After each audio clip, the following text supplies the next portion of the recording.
He's not wrong.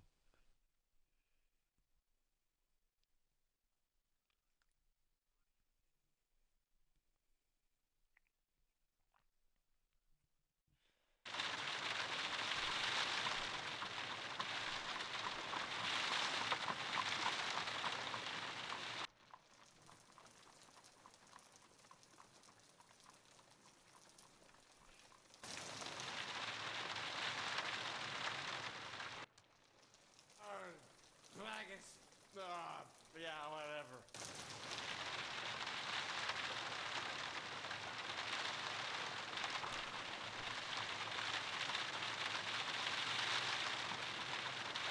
The letter is on the table, Holmes. You should take a look.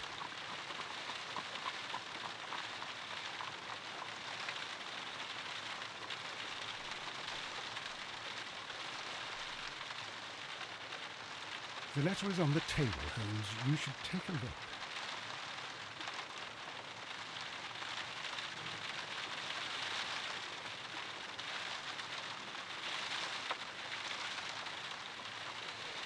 The letter is on the table, Holmes. You should take a look. And this guy's stop talking.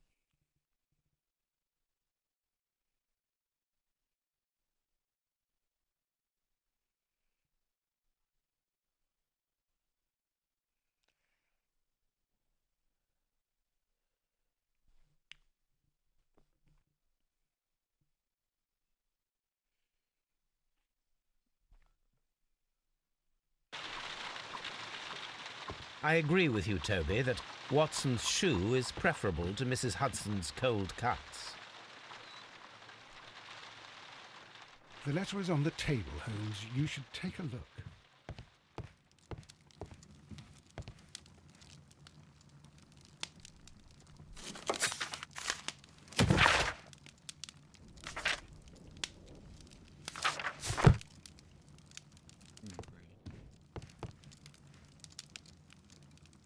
Wait, what match you guys talking about?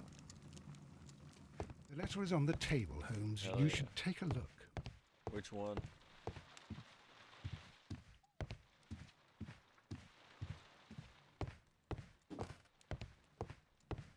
The better seal.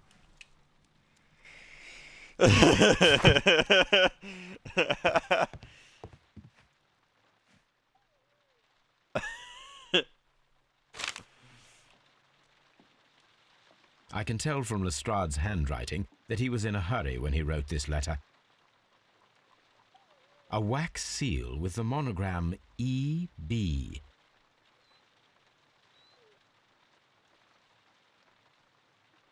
The Brackenstall family coat of arms.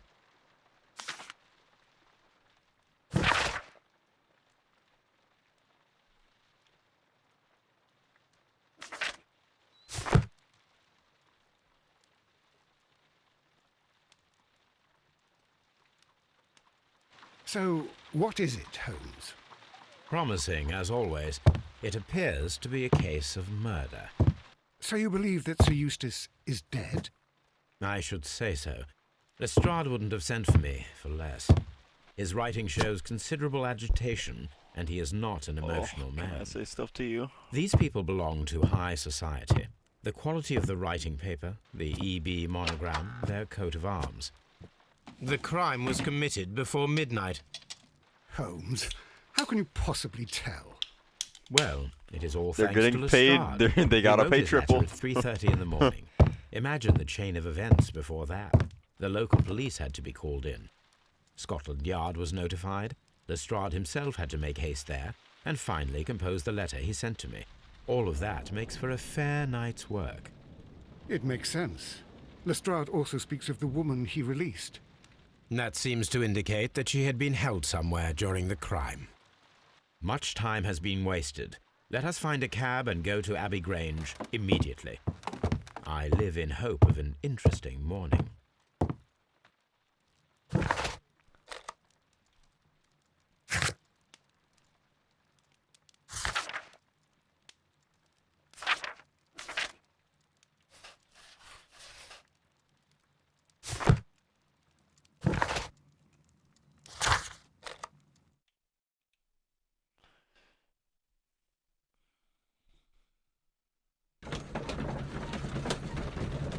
Hard!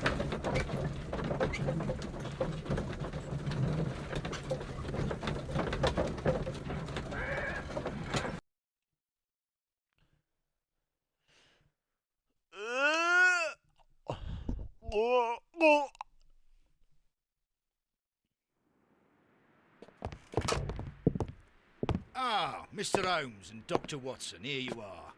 I'm very glad that you have come, but perhaps I Probably should not have Joey troubled the you First. after all. And why is... Lady Brackenstall has come to her senses, and she has given so clear an account of the affair that there is not much left for us to do. You remember that Lewisham gang of burglars? What, the three Randalls? Exactly. The father and two sons. It's their work. They stole a silver service, which is of great value. Sir Eustace Brackenstall is dead, then?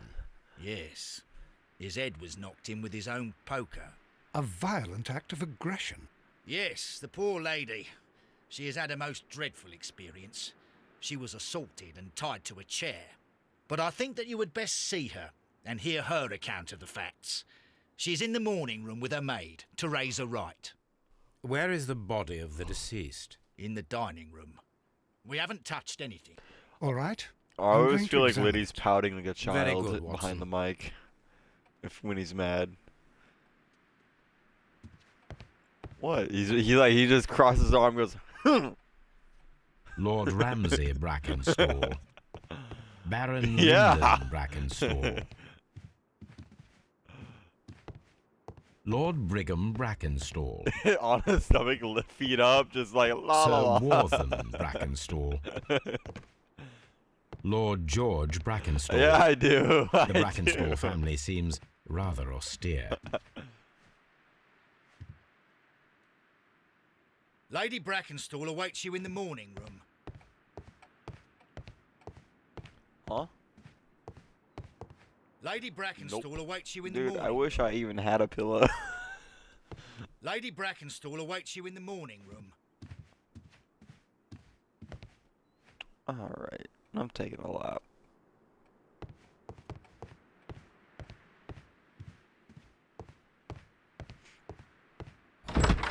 Shut up. My lap is done. Yeah? How long does it Ladies, take me? allow me to introduce myself. My name is Damn, Sherlock this Holmes. bitch got knocked the I'm fuck out. What the assisting hell? Inspector Lestrade in this investigation. Mr. Holmes, I am the wife of Sir Eustace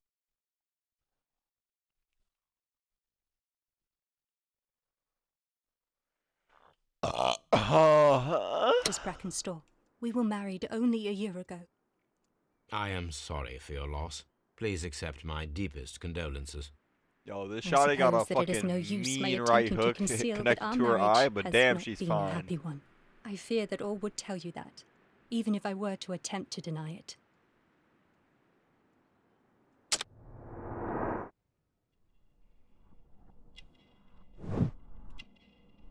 Pretty, I actually really like this.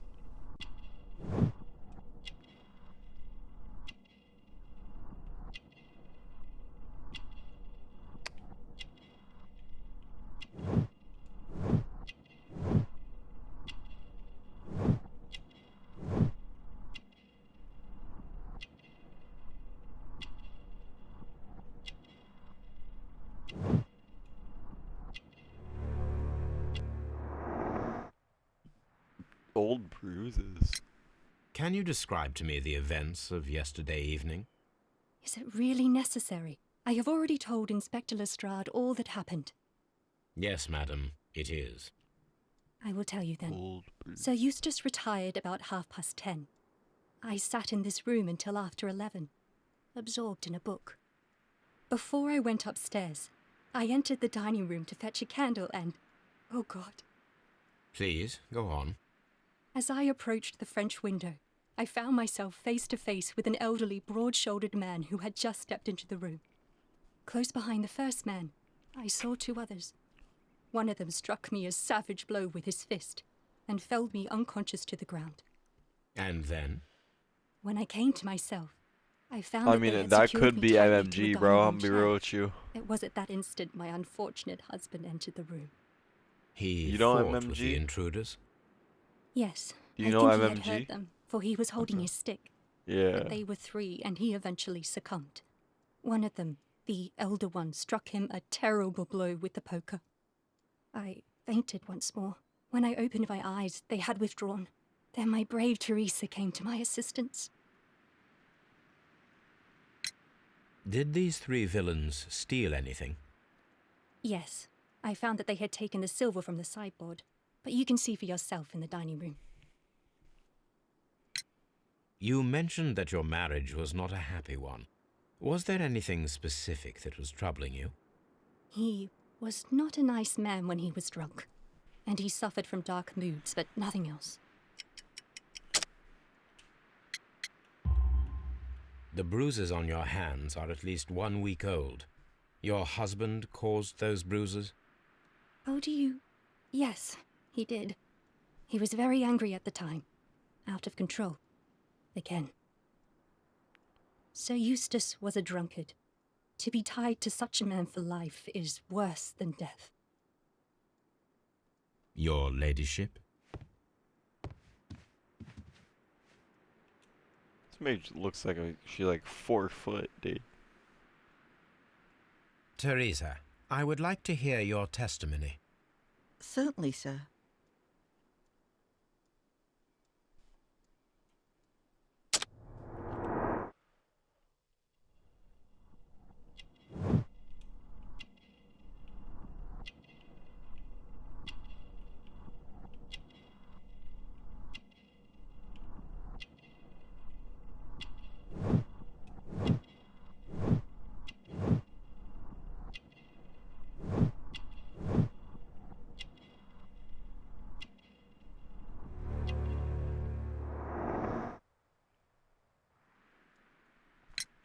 As I sat by my bedroom window, I saw 3 men in the moonlight down by the lodge gate.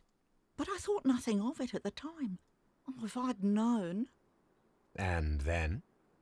I went to bed, and it was more than an hour after that I heard my mistress scream. And down I ran, to find her tied to the chair and him on the floor with his head smashed. That's all I know.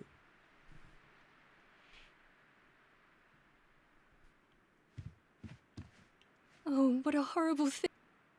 My mistress is very tired. Can't you allow her to her room?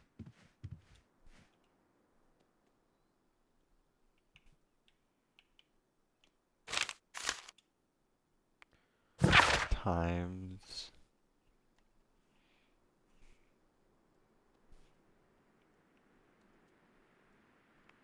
Family burglars through Randall's. 5 pages.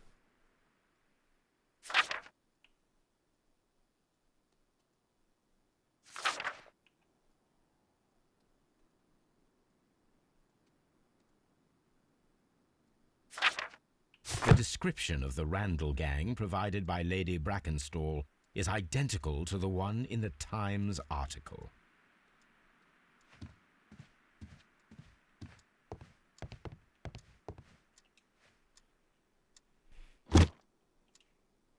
This photograph of Lady Brackenstall and her maid Teresa was taken at a port, but which one?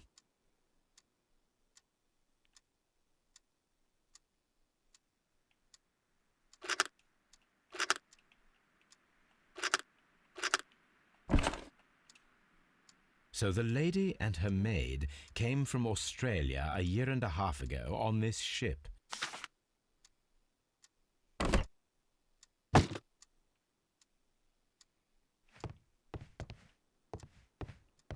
A trapper's hut.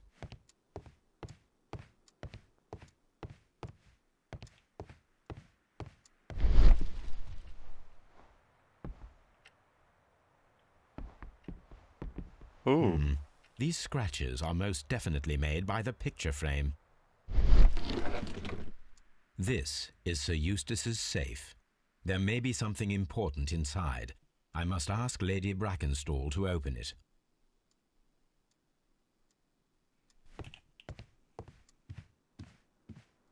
My mistress is very tired.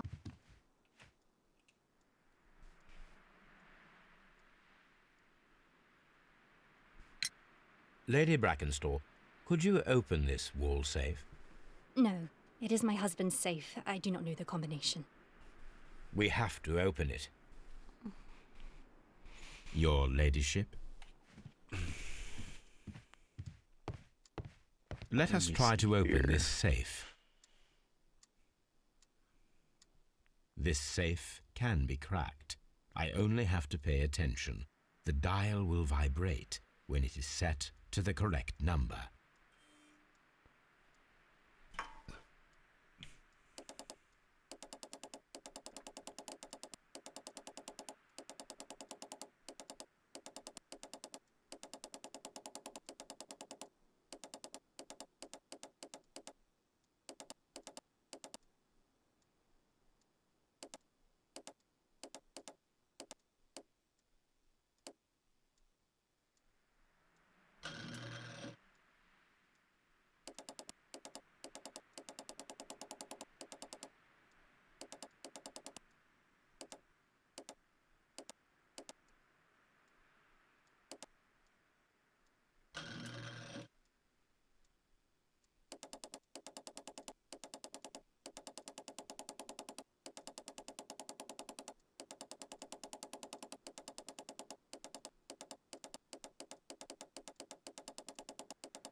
There we go.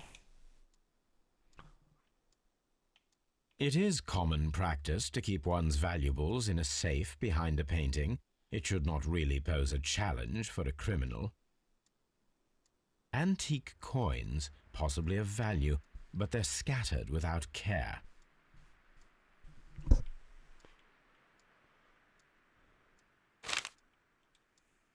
Report.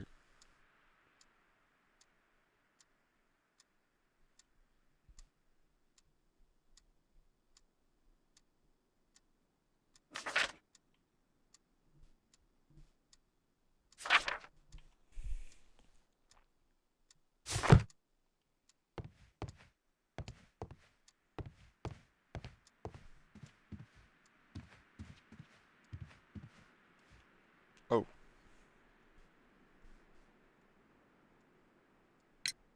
Sir Eustace's doctor speaks of his violent behaviour. Yes, Sir Eustace was an extremely violent man. A detestable human being, to be more precise. It is true that he once threw a decanter at me, and all because I dared to stand up to him in defence of my mistress. Sly devil. God forgive me that I should speak of him so now that he's dead, but a devil he was, if ever one walked the earth. We met him only 18 months ago.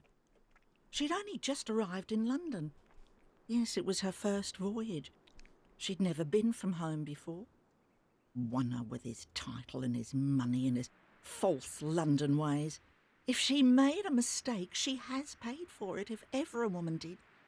She doesn't have any friends here, so it was specially hard for her. Come on. Oh, what a...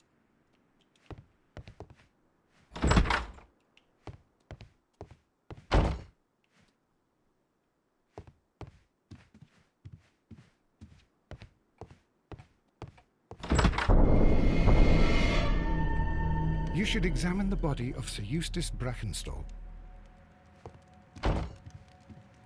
Heard.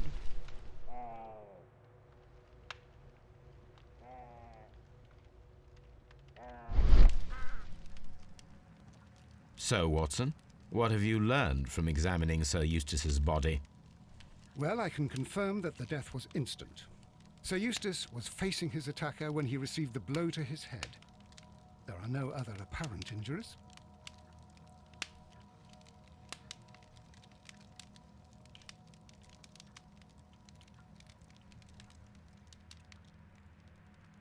The head was cracked with the force of the blow.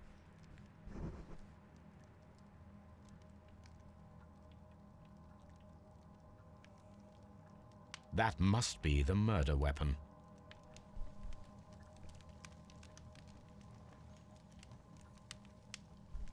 barefoot.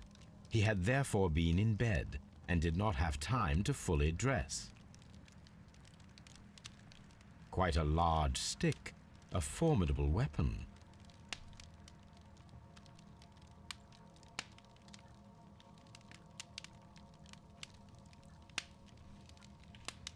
It's like-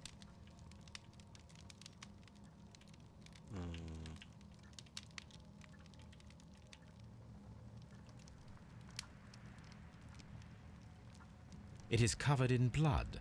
Sir Eustace might have struck his head upon it while falling from the blow.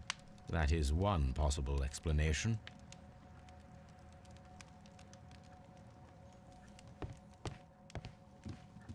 A fur trader's cabin.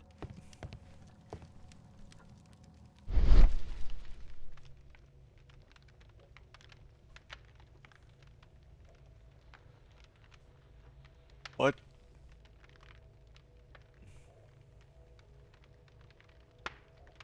It appears that the bell rope was cut by someone taller than me.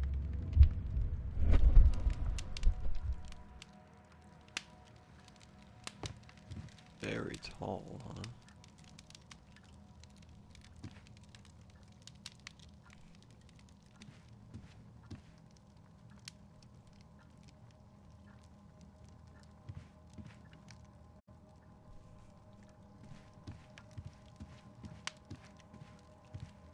A fur trader's, a deer hunt,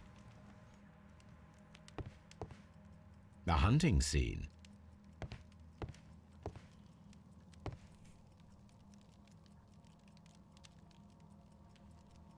this candlestick is valuable. It is interesting that it was not also stolen.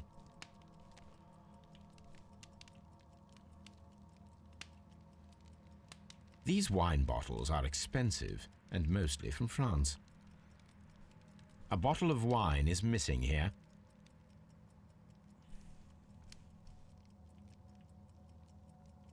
An empty silverware box. It appears that the intruders have stolen the contents. The criminals did not thoroughly ransack the house. They only took a little silverware. This door leads to the upstairs bedrooms. Apparently the criminals did not venture there.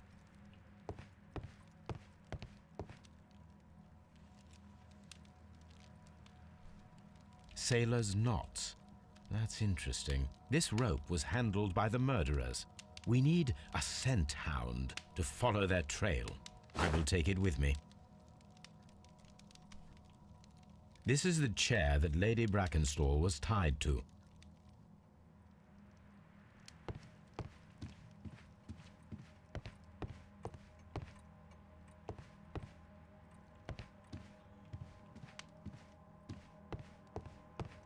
Antique hunting weapons. The hunting scene.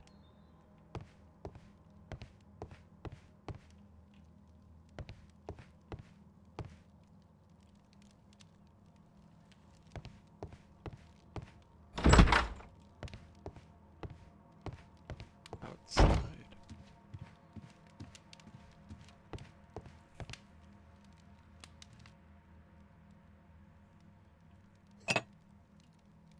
This glass has some wine traces, but no visible beeswing. There is beeswing at the bottom, as if the wine had not been decanted before being poured. This glass has some wine traces, but no visible beeswing. It is rather strange that only one of these glasses has dregs of beeswing inside it, while the other two are clear. Chateau Calon-Ségur, French wine, Grand Cru.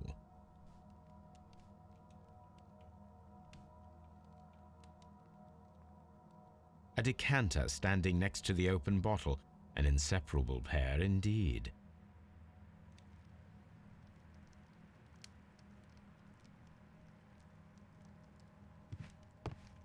Oh, I think I got everything here.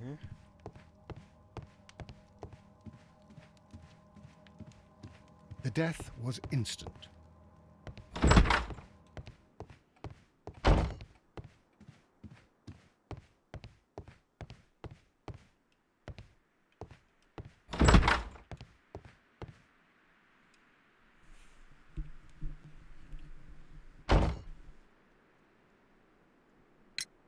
There are 3 glasses on the dining room table. I was wondering if... Oh, I forgot. When I came to myself the first time, each of them had a glass in his hand. They might have been a father and his 2 sons. They talked together in whispers, and then they left. Your ladyship? Let's see what we have so far.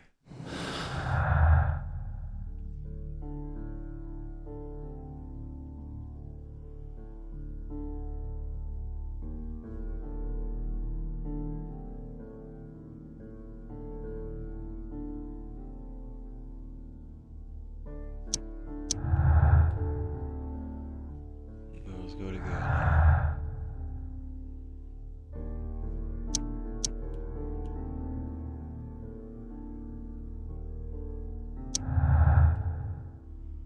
Murder weapon.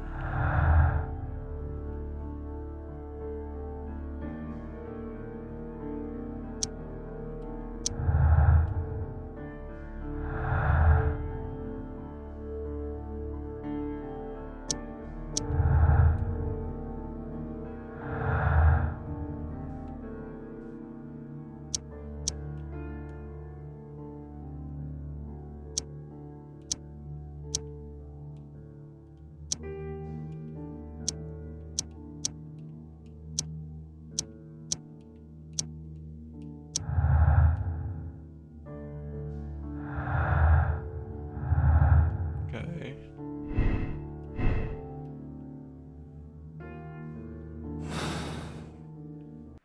Alright.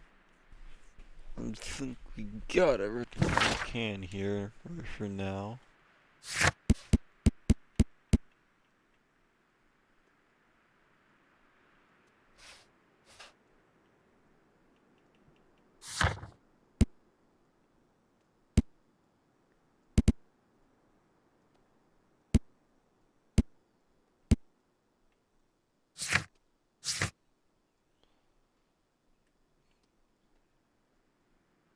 Oh, let's go. I can finally use Toby on the scene.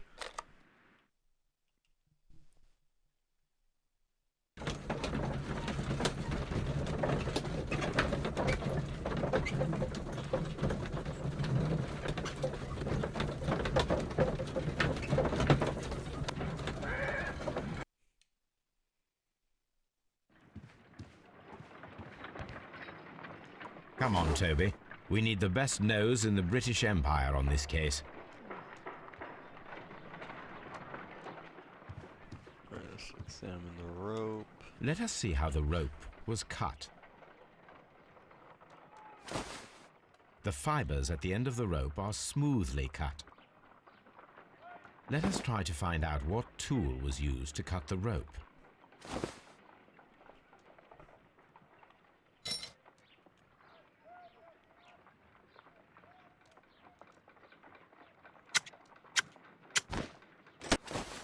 The fibers from this cut appear to be different.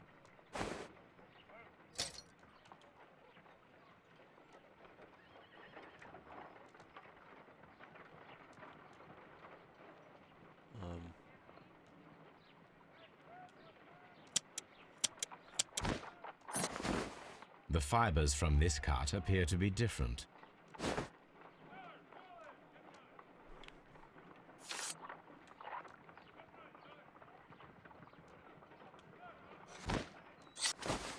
If I cut the rope with a knife, it matches the original.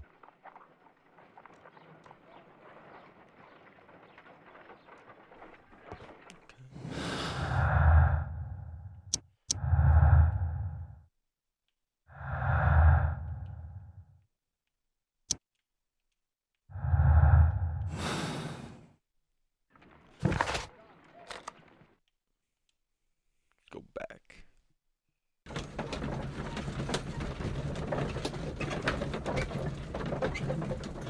Oh my god, I got a dog.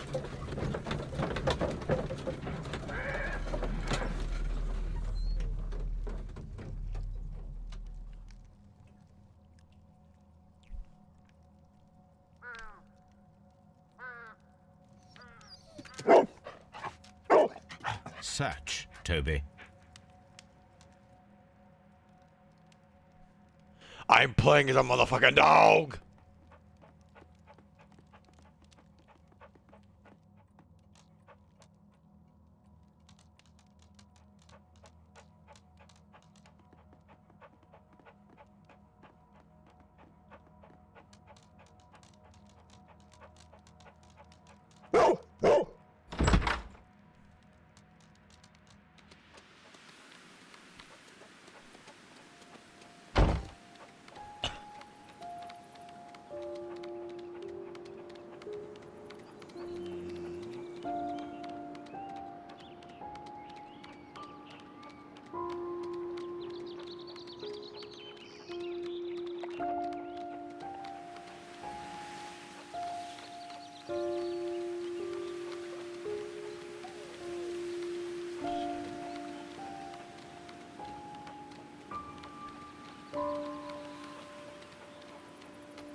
The intruders entered the shed for some reason when they were making off with the silverware.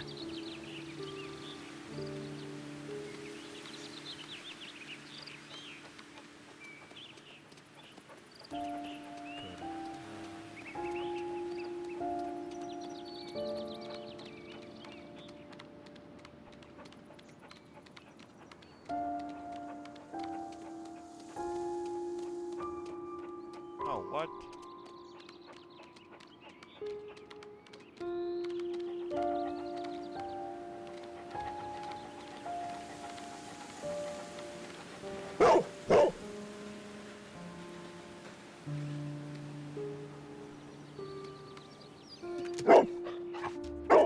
The scent leads to the well. I should check it.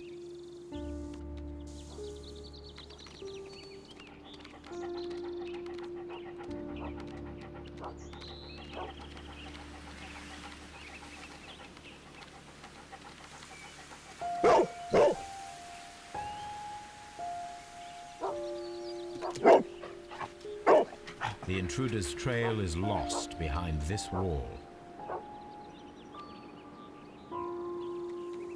The criminals left the house through the French window. They walked to the shed, then across to the well, before fleeing by climbing over the wall.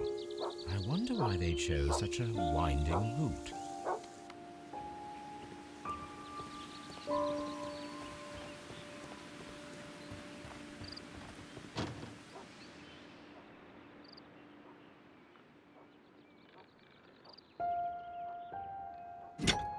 This hook might be useful. Small gardening tools, nothing of great interest. Bags of seed. Some empty bags were recently moved.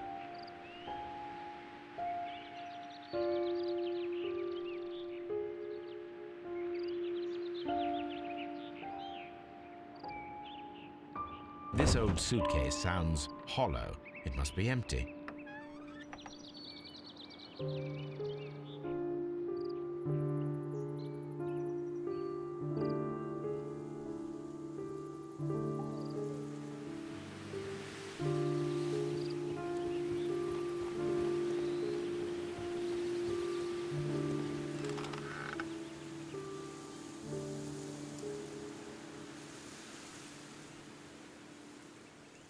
There's something glittering at the bottom there, but how can I reach it?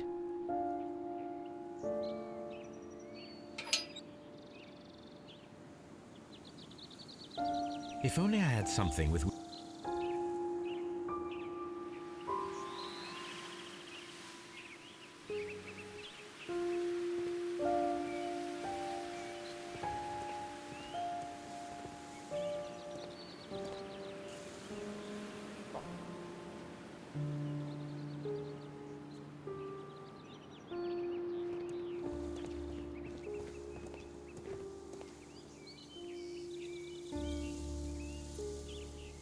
There's something...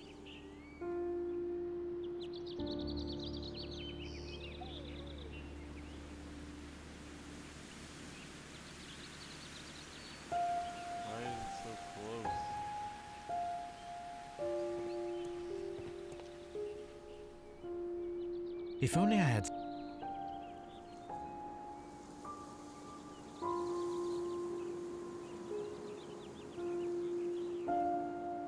If only I... The wheel had...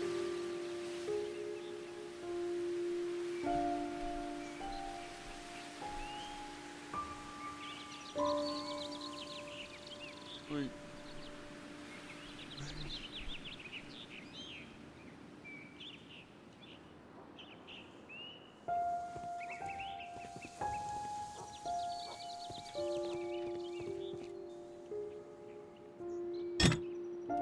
Oh, there we go.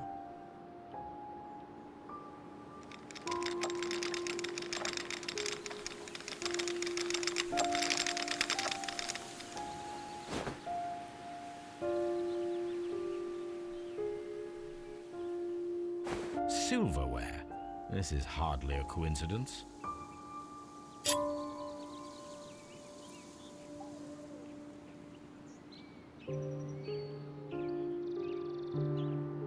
The Brackenstall coat of arms. It appears that we have found the stolen silverware.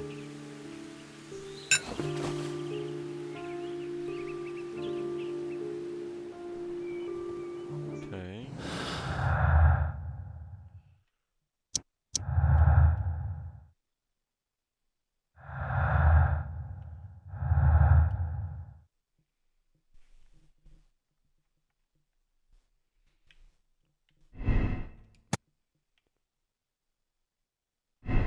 Yeah.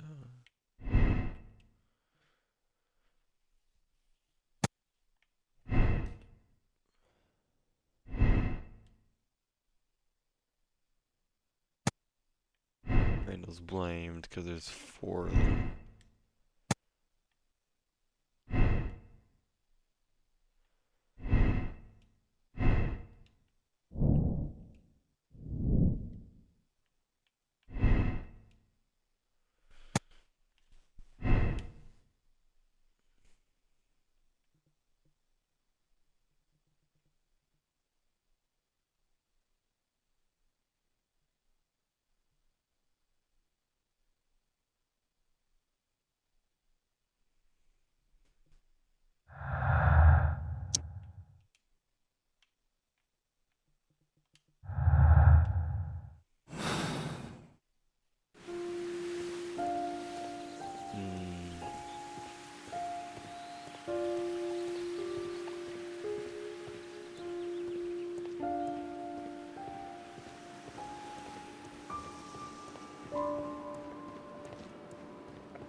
What do you know about Sir Eustace, Inspector?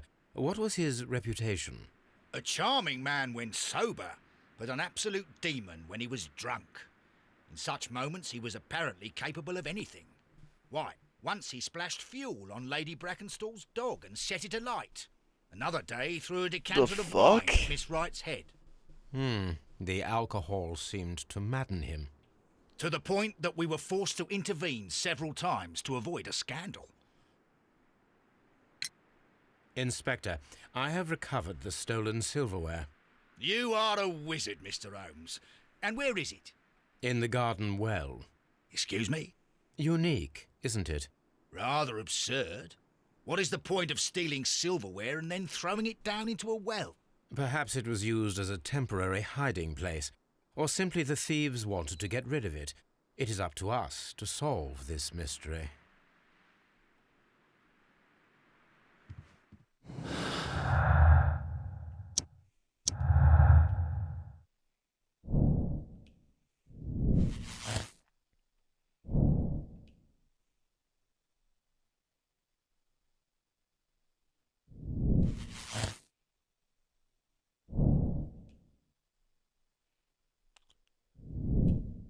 Okay.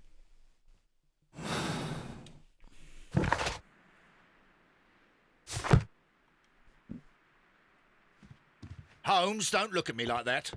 I don't know what to think about it.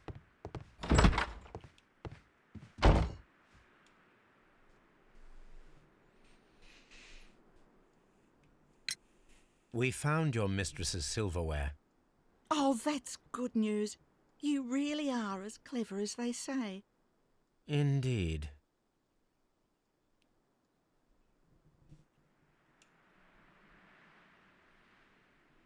This bitch getting hit. We found your silverware, Lady Brackenstall. It had not been taken very far. Is that true? I am very thankful to you, Mr. Holmes. Your ladyship?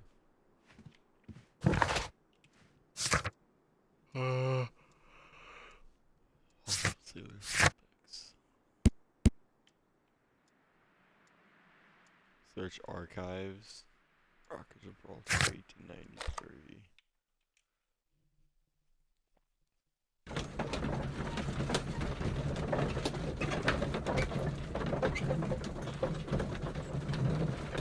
Come on, tell me you shut the fuck up.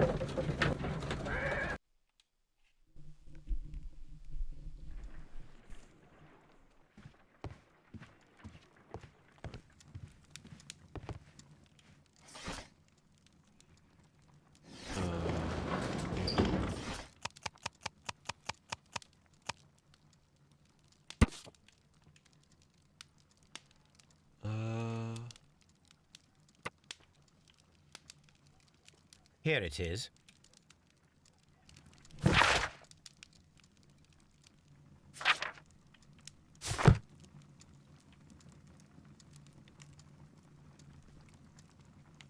The shipping company, the Adelaide, Southampton, London line, and its address. Interesting. It must be the place where they keep the records, including the one for the crew of the Rock of Gibraltar. I think that if you pretend you're from Scotland Yard, they'll give it to you without any problems. But I have another solution. I'll call in the specialist. Specialists. The Wiggins.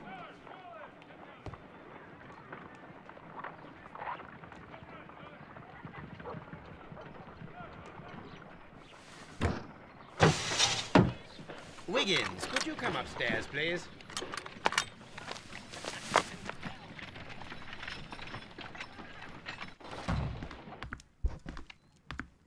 At your service, Mr. Holmes. I need a register, my young friend. If you could borrow it, there will be half a guinea for every one of you. I need the crew list of the Rock of Gibraltar in 1893, and their current employment. I'm straight on it, Mr. Holmes. Do you really think they'll find it, Holmes? My secret police is better than the Yard in many ways.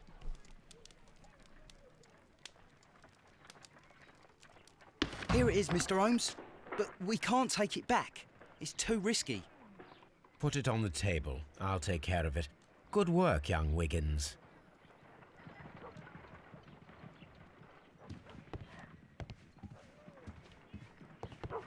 Brave Toby. The best nose in the British Empire. Alright, blah blah blah blah blah. This list shows the senior officers of the Rock of Gibraltar, on which Lady Brackenstall and her maid made their voyage. Lady Brackenstall does not know anyone in England. This must mean that someone on this list is our mysterious visitor. And these are the lists of the senior officers of the Adelaide, Southampton, London Line ships. Let us find out who was in London upon November the 7th. Ernest J. Woods. This list shows the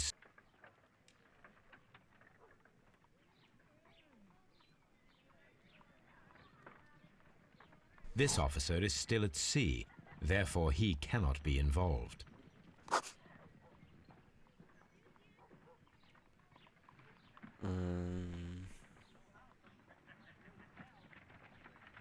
Portland.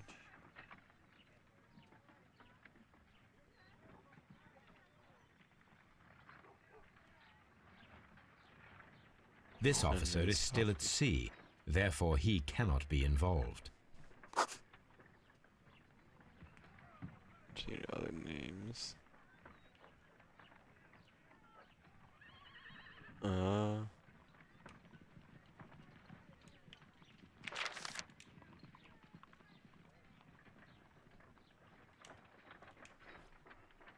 This officer was on a ship that sailed half a month ago. He wasn't in London at the time of the crime.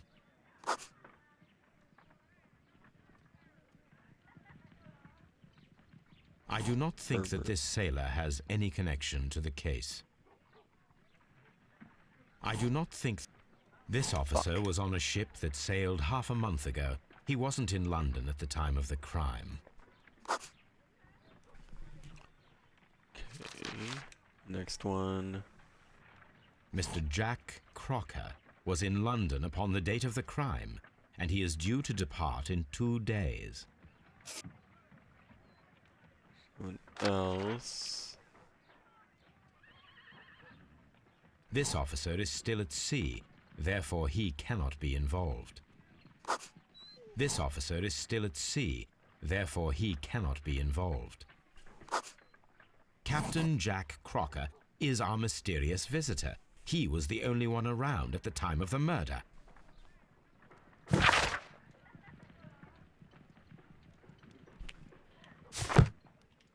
Okay. This Crocker, do you think... It would be interesting to meet him. Our young friend should be able to find him.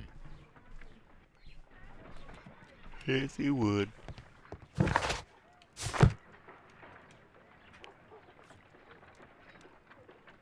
Wiggins, could you find a way to bring this Captain Crocker here to us? Here? Holmes, that could be dangerous. No problem, Mr. Holmes. That's honestly what I was thinking. Like, this dude's bringing so many people to his house. So many suspects. It's like 4 of them already. Mr. Holmes, I was informed that you were looking for me, and I'd like to know why. Yes, it is important that we talk. You will soon understand why.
You are acquainted with Lady Mary Brackenstall, are you not? Yes, I think I do remember her. From when I was first officer, but I still don't see... It seems your relationship went beyond that of mere passenger and first officer. How dare you? Indeed, how reckless a feeling is love, particularly if one is prepared to commit a murder in its name. Explain yourself this instant. You are aware that the murder made the headlines of the morning press. You read the newspaper report, but to your dismay, found it much fabricated. Once you learned that I wanted to see you, you came straight away. You needed to know what I had found. You... and what do you know? That evening, you were with Lady Brackenstall, despite the danger. I'm not afraid, Mr. Holmes. Besides, all of this is just guesswork.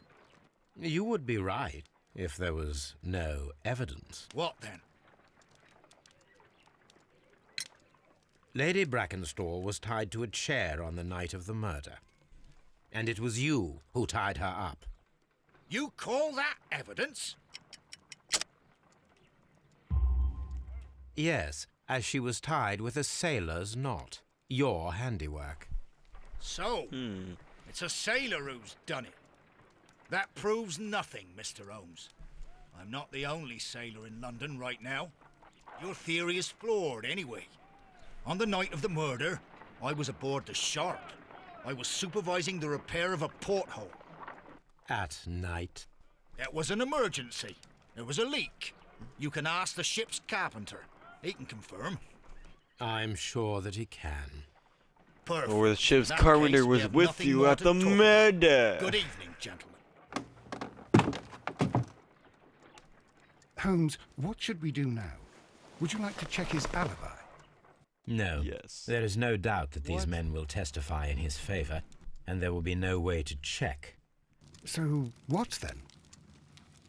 So, we must work with what we have. We have all the puzzle pieces.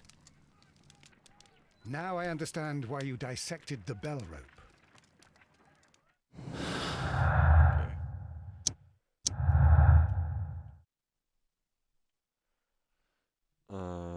Okay, let's switch this around.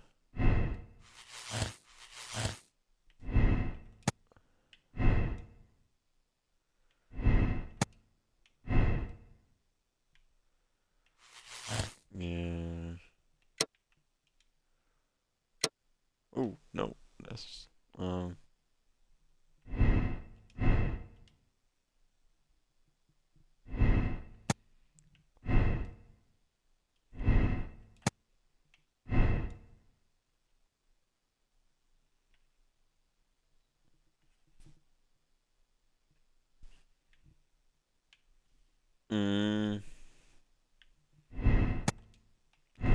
just two people imitated robbery. They said that they were blamed, and it was an accident.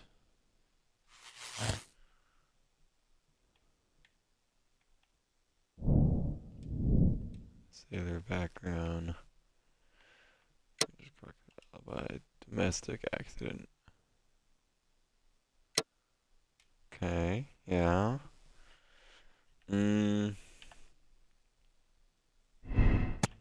Let's switch to a bow.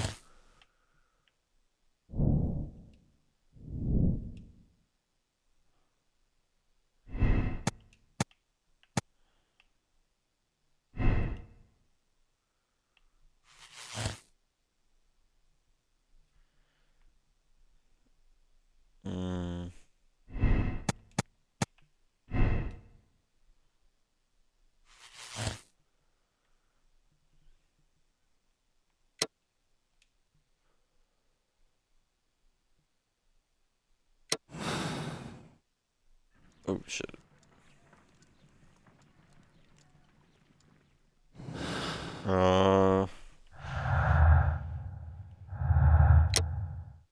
Let's see, so don't think the Randalls are guilty. They're too far out of it. Don't think it would be an accident.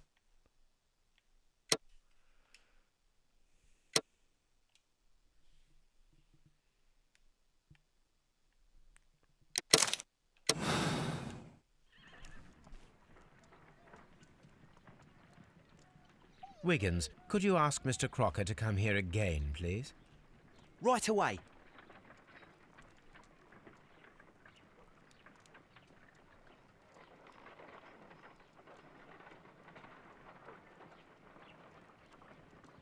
Why did you make me come here again, Mr. Holmes? It is over. I know that it was you who killed Sir Eustace Brackenstall. What? I know, because of the height at which the rope was cut. The knife used was a sea knife. The knots were sailor's knots, and not least the sheer force that was put behind the killing blow. And because you are the only one who knows Lady Mary Brackenstall in London. And because you love her.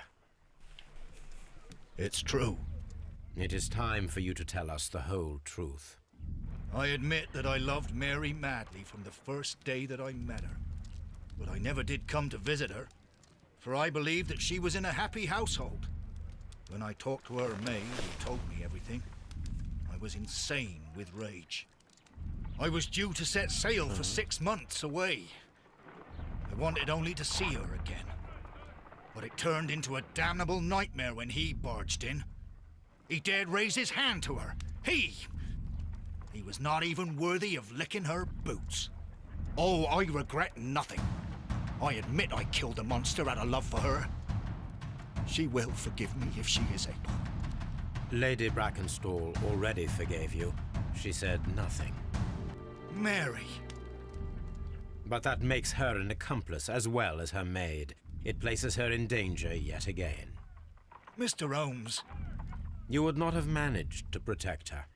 Till I die, do you hear me? Here is a letter that sets everything clear, and it is the one that should be disclosed to the police. I am the only culprit.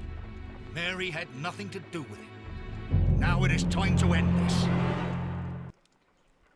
What? What do you mean end this? What? Oh, hell no! Hell no!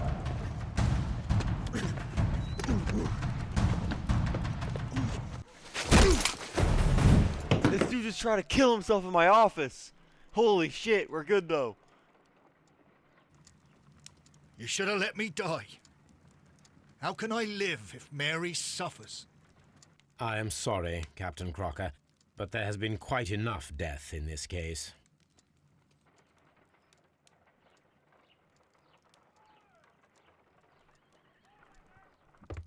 Inspector, I give you Sir Eustace's killer. He tried his best to perform his own justice. Well, I'm not surprised. Yes, it was me. I confess. Here is a piece of evidence that can be used in court. Perfect. A case that went smoothly for once.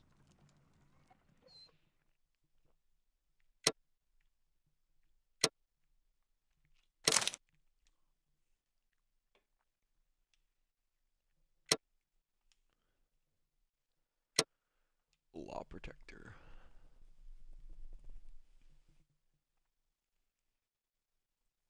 The Kew Gardens drama.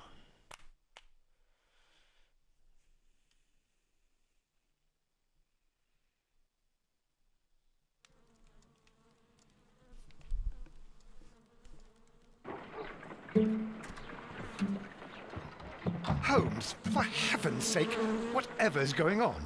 Oh, hello, Watson. What the fuck? You're early. Did you kill all of your patients? What? Holmes, where have all these wretched bees come from? I increased the temperature of the room so as to prevent them from hibernating. I needed to take a sample of honey. But it worked, Watson. We will have honey all year round. Ridiculous and dangerous. They're domestic bees, Apis mellifera, such industrious workers. Anyway, Watson, I am sorry, but I must leave you. I'm in rather a hurry. You have a new case? Yes, but nothing as thrilling as this experiment. A theft of plants at the Royal Botanic Gardens in Kew. I'm helping a minister who's an old friend of mine. You can join me if you like. Well, I'll admit that I'd far rather accompany you than remain alone here with these workers of yours. Besides, you'll need a helping hand with the flowers you're intending to bring back. Watson, however did you guess? For the great Sherlock Holmes to bother with the theft of plants. Come on, admit that you're planning to spoil your little bees with some rare pollens. Since when did I become so transparent? Let us go. Not yet. I'm interacting with my goddamn dog. Is this bitch still here? You. Oh dear, Toby. I wasn't aware that you were Watson's new literary agent. Take the mantle. Rah, rah, rah. Check the letters.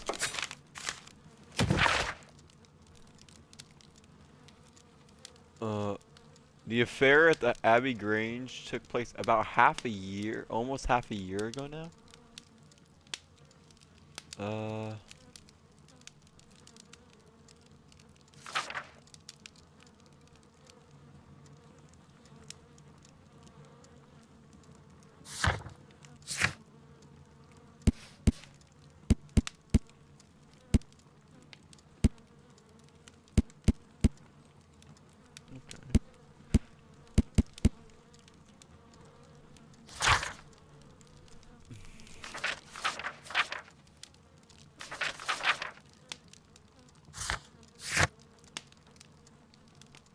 Find the stolen plants.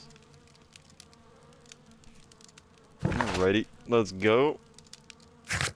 Kew Gardens.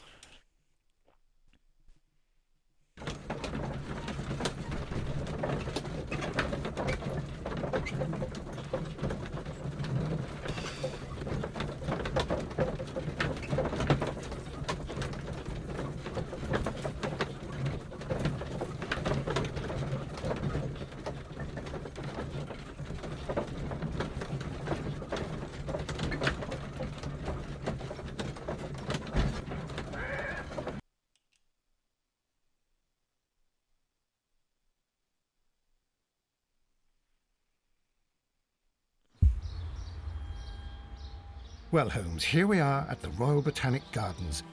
There's no doubt that this place is beautiful. But are you really intent on investigating the theft of the plants? Yes, of course.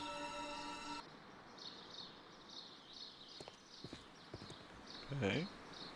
Oh, shit. Already in a cutscene. Don't touch anything else, is that clear? Just go and get a bucket of fertilizer. And without turning it over this time. Good day to you, gentlemen. How may I help you? If you are here for a visit, please do come back on Sunday. I am afraid that it cannot wait. My name is Sherlock Holmes, and this is my friend and colleague, Dr. Watson. We are investigating the theft of plants that took place here 5 days ago. A remarkable collection, I believe. So you're the one in charge, eh? A small favor for a friend. Now, to whom do I have the pleasure of speaking? I am Martin Hamish. I am the Deputy Director of Kew Gardens. And that fellow yonder is Albert. He works here. I am delighted to meet you. What can you tell us about the plants? They were rare and exceptional plants. We presented them at our last exhibition. We haven't removed the stand yet. It is still in the large glass house. We only learned of their disappearance the evening after the exhibition, and nobody saw anything. No doors were forced? No, but I would imagine that for a thief it would be fairly easy to gain entry, for there are no guards here. Well, if you don't mind, we will take a look. Now, you say that it is in the large glass house. Yes, the one just behind me. Just a second, since Albert has nothing else to do. Albert, show these gentlemen where the exhibition was held. How many people work here? Only myself, but occasionally 2 students, Albert, whom you have met, and Miss White. Oh, I feel like this is a straight shot. Albert likes Miss White and stole flowers for her. Got it. Here it is. Heard. This is the place where the stolen plants were exhibited. Thank you. Is there something the matter? Yes, there is. All right, the plants were valuable and rare, but it seems to me that the tragedy that took place here only 2 days ago has been entirely forgotten already. What tragedy are you referring to? The director of Kew Gardens, Mr. Montague Dunn, he died here just 2 days ago. We're very sorry. We were not aware. The two of you were good friends? He was my father. Oh dear. Our condolences. We should not be troubling you. Please do excuse us for the intrusion. You say that he I'm died gonna go mourn here, somewhere else, in the large loser. glass house. Holmes? Yes, just here, near the door to the Colonial Collection. He suffered a heart attack. Just like that. So suddenly. It was terrible. Excuse me, gentlemen, but I cannot remain here. If you need me, I'll be in the reserve. That's the room next to the front of the large greenhouse. Of course, we understand.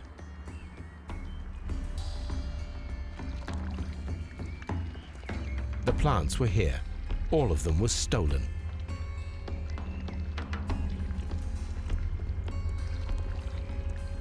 Do not touch.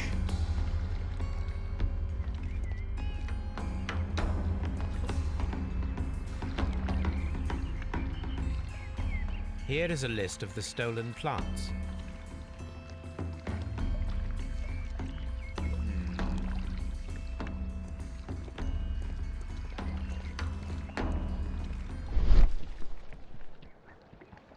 According to Albert, this is where his father, Montague Dunn, was found dead.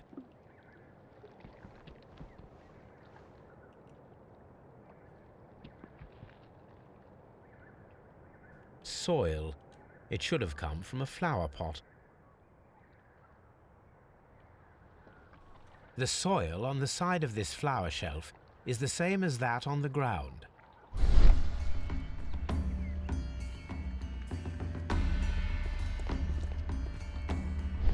Watson, you're in the way, buddy.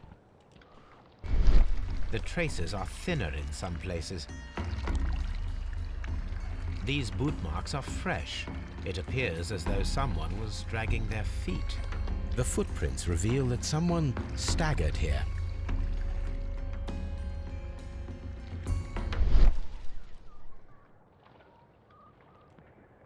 The esconsson was breached near the handle.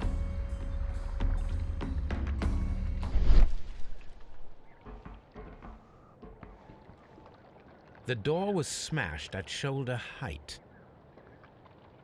This door handle is new. It was recently changed. The door was forced from the inside of the Colonial Collection Room. The handle was changed afterwards. I think we need to inspect the Colonial Collection Room.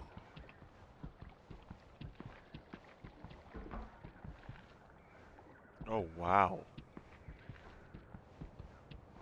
Very strange. Half of the Colonial Collection is absent. The smell is strong. It is a detergent.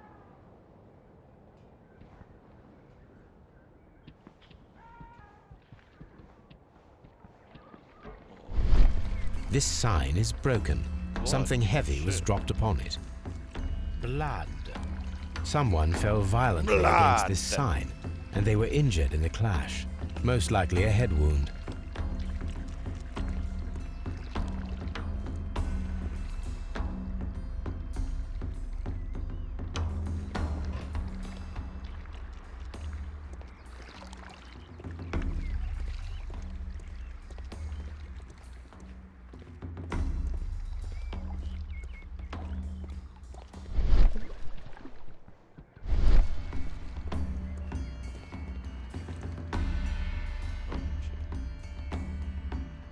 Fragments of a flower pot. It fell down here.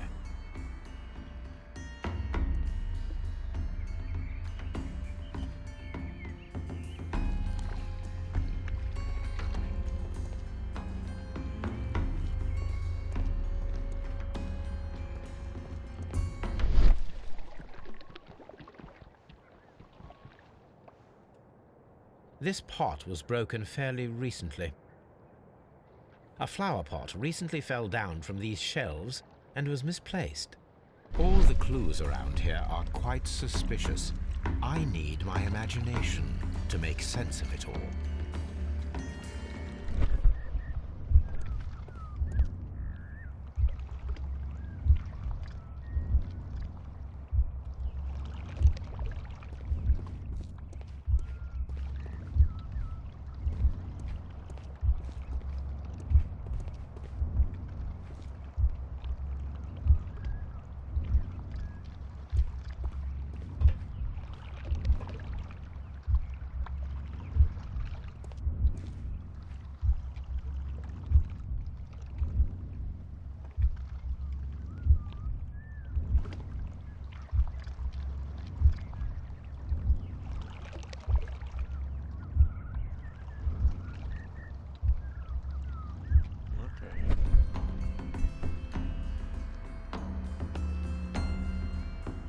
This reconstruction reveals a disturbing fact. Montague Dunn damaged the door of the Colonial Collection Room. He was in a panic, or the door was locked? Was it an accident, or a murder then, I wonder?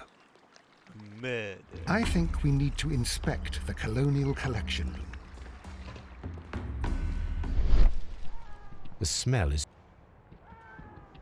These windows were perfectly cleaned.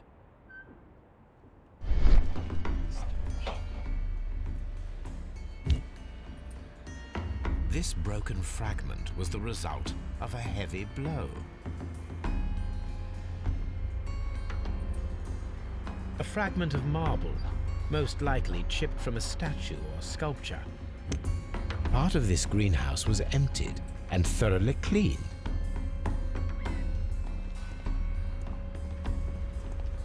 This is one of the outlets of the ventilation system.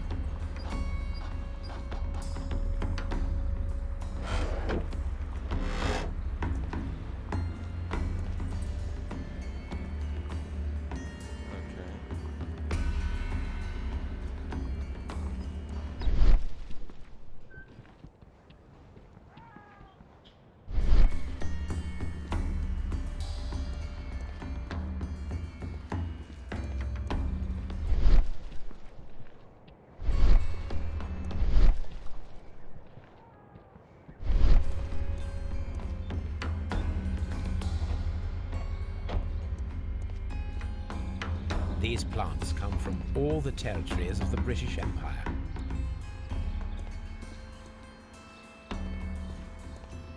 According to this, they have light and moisture control in some parts of the building.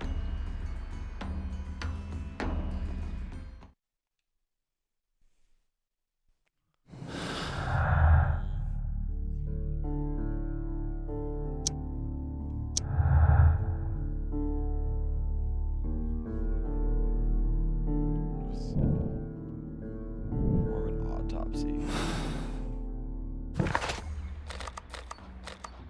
Well, that's gotta be at Scotland Yard.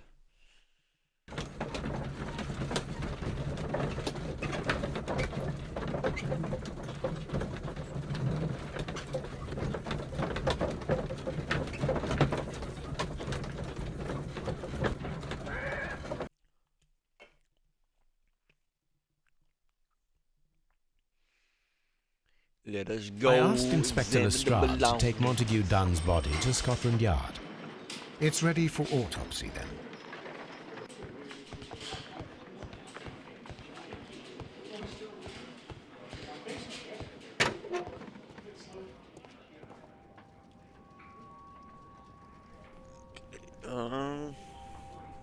This watch is of great value. A beautiful feather pen of a good make.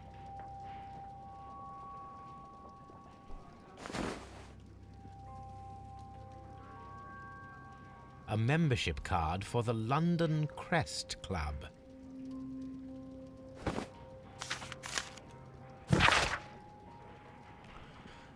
To Mr. F. Wayne, Director Wayne Sons, your printing company.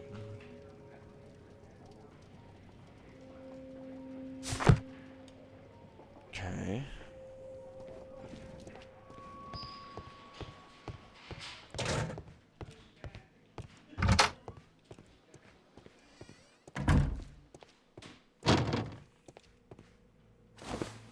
First of all, let us carry out an external examination. There is an injury to the skull, most probably caused by the fall in the water lily greenhouse. The vessels and the pupil of the eye appear quite normal. The air from the lungs carries a faint floral aroma.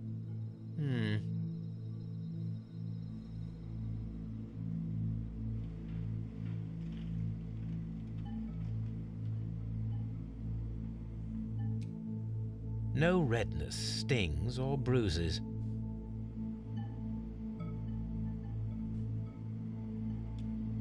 Nothing suspicious here. There are no suspicious marks upon the chest. Let us finish our external examination so that we can proceed with the autopsy. Now, let us examine the internal organs.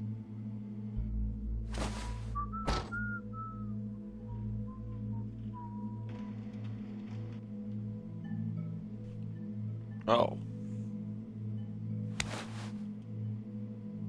The lungs are congested and edematous.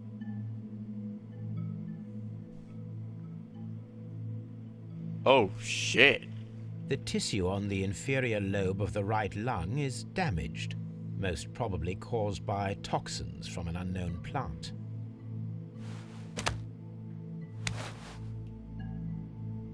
The heart's blood vessels show no pathological signs. The heart tissue shows no visible pathological signs. The liver is enlarged. It would seem that he was suffering from an alcohol addiction. The liver tissue is brown. There are no visible pathological signs.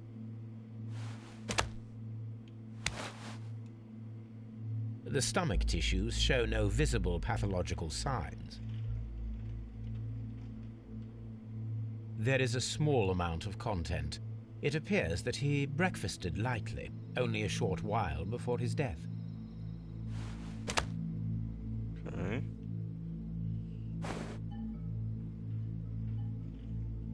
My suspicions have been substantiated. Montague Dunn, the director of Kew Gardens, died from poisoning. Plant poisoning, to be more exact. You mean... Yes, it is murder. We should inform Lestrade. Yes, but do remember, Watson, that I discovered the murder. The challenge is mine. The challenge, Holmes? We need to locate that deadly plant. Such a perfect murder appeals to me. Murder of any kind appeals to you. Is that all we need to do? No. We also have the people working at Kew Gardens. Martin Hamish and the son of the victim, Albert Dunn. And also Miss White, of whom we spoke with Mr. Hamish. Should we bring them all here for interrogation? No.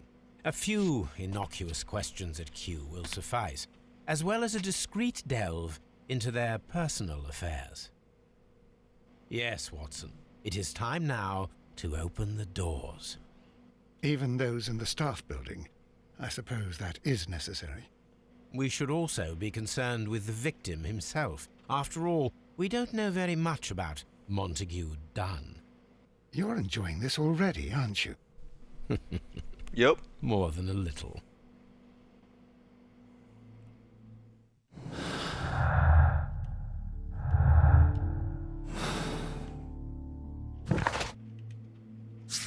Okay. Search the archive later for that. But let's go back to Kew Gardens real quick. And speak with the Hamish guy. Speak with, I can speak with anyone. Anything happen.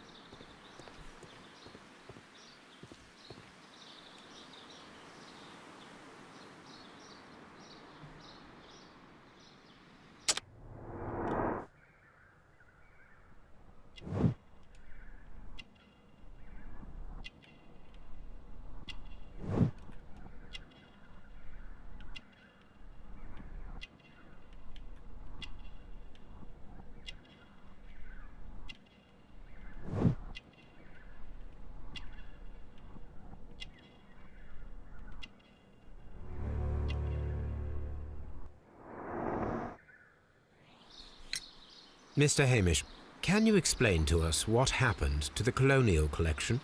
It seems somewhat depleted. But, most likely maintenance work, tidying up. You're not sure, then? But you're the deputy director. Well, I am busy. I cannot be everywhere at once. Albert told us about the tragic death of Mr. Dunn, the late director of Kew Gardens. Tragic indeed. His heart attack was quite unexpected. As deputy director, how was your relationship with Montague Dunn? To be honest with you, Mr. Holmes, it could have been better. You see, every Tuesday he would carry out his inspection of the gardens, but it was solely to make an impression, great pretense that he cared at all. He would give out absurd orders, ignoring anyone else's opinion. He would then disappear for the rest of the week. He was what some might call a man of action. I'd say rather he was overzealous and chaotic. So after all, it was no wonder, perhaps, that he ended up like that, if you take into consideration his kind of lifestyle. You mentioned that Mr. Dunn led a particular lifestyle. Well, it's no secret that he enjoyed, celebrating, shall we say. He was a member of the London Smart Set. He was famous for it. That And he had an eye for the ladies, to put it mildly, Mr. Holmes. tell me, Mr. Hamish, do you grow the more deadly variety of plant here? You mean insectivorous? Yes, but nothing larger than that. Thank you, Mr. Hamish. We shall continue our investigation.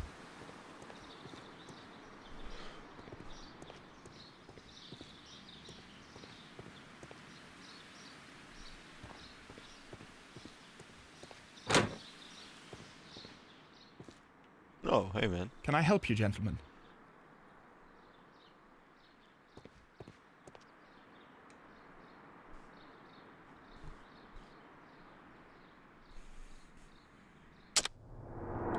Ooh, a lot of questions. But first, character profile.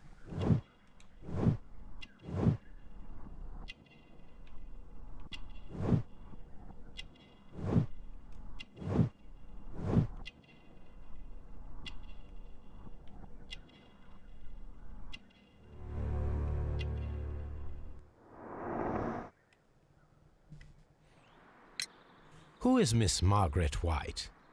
Ah, she is the young lady who studies with me. She visits here sometimes to help out with the greenhouses. In fact, she should be here today. She wanted to work at the seed house. That's the small greenhouse across from the large glass house. Do you work here? Yes, but part-time only, for I'm also studying botany at the University of London. You're following in your father's footsteps, then. That is commendable. Well, even if botany is not my strongest suit, there are people who say that I could be a good manager. We noticed that a part of the colonial collection has been cleared. Ah. At the moment, I'm just dealing with the storage room. I don't know much about the other rooms. I imagine that your relationship with your father may have been a strained one. Yes. I cannot say that he was a kind man, for he never listened to me at all. He forced me to work here.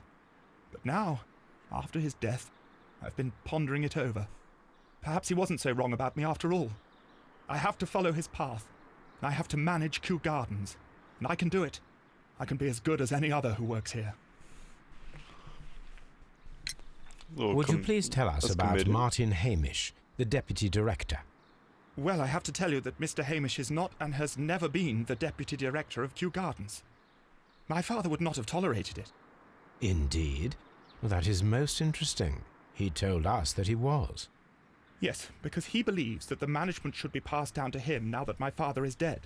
But in actual fact, Mr. Hamish only has the honour of being the garden's longest-serving employee.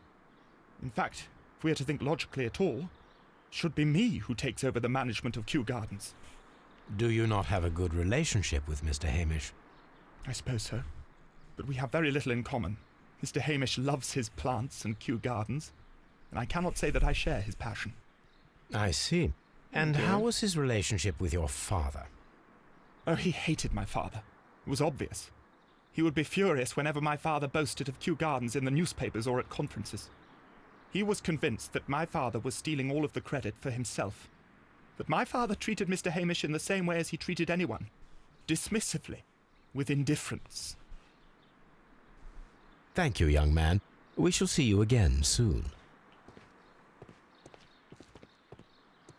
Well, get out of my way, bitch. Palm House.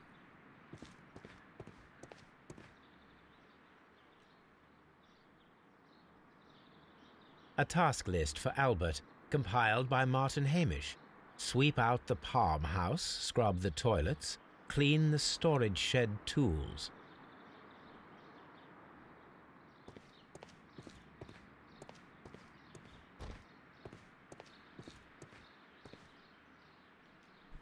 Okay,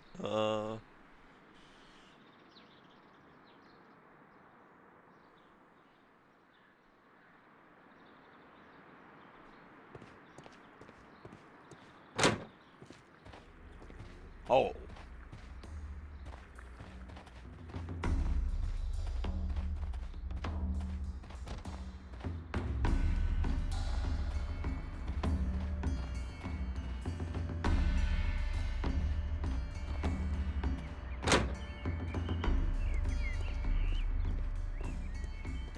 According to this, they have light and moisture control in some parts of the building. Water lily greenhouse. According to this, they have light and moisture control in some parts of the building.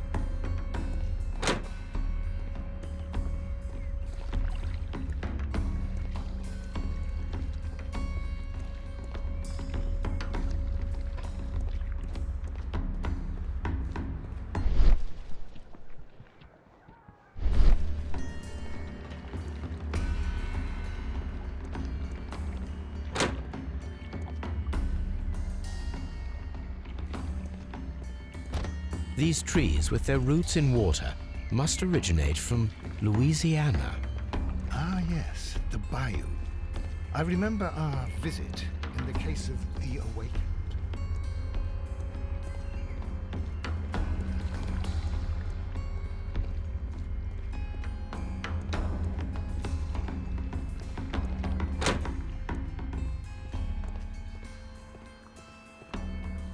According to this,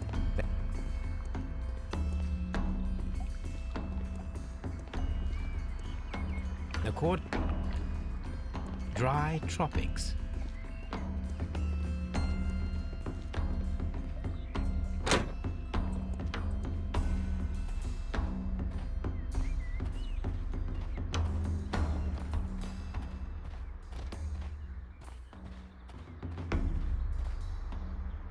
These flower pots are beautiful. They are intended to be used for exhibition purposes. The symbol is not from Kew Gardens.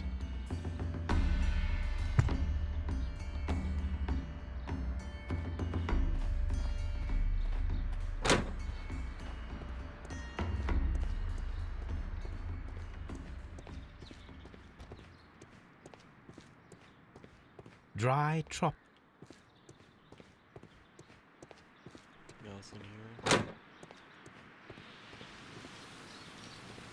There is a smell of burning.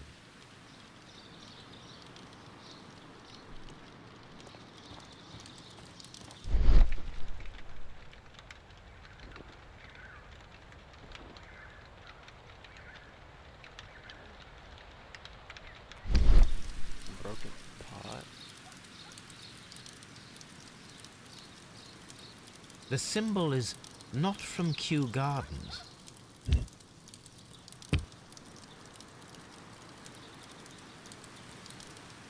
A door handle? Why would anyone throw such a thing in the fire? The door handle to the Colonial Collection and that of the fireplace are made of the same material.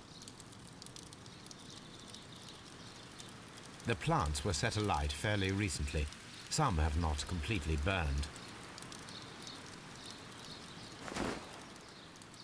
Gas A protective mask.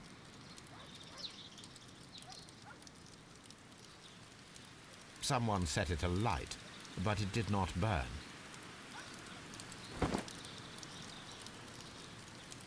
A broom handle was half burned.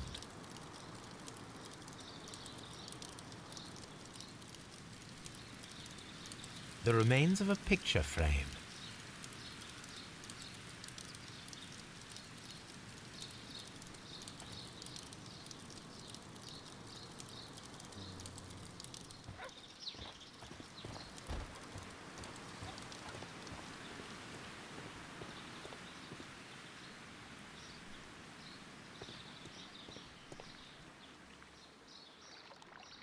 Look, Holmes, See Miss this White? charming lady must be Miss White. She's entering the seed house.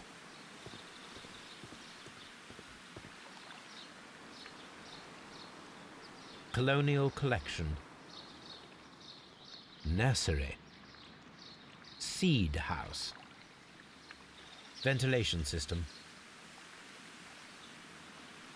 Dry tropics. Water lily greenhouse. Palm house. Reserve. Director's office, cloakroom, and laboratory.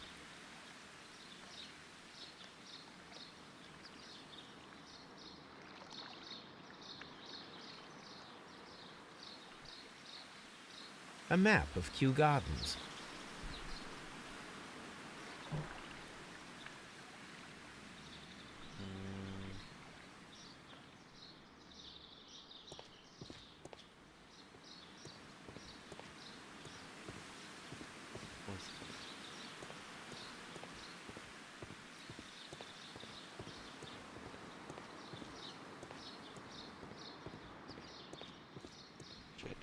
Shit. Out of my way.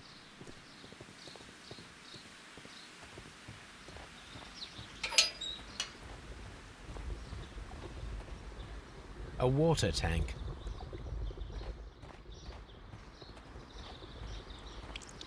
Many pods. A ventilation system. It should regulate the temperature of the staff buildings.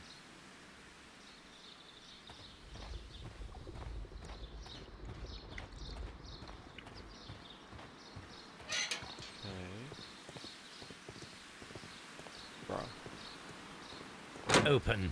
Seed house.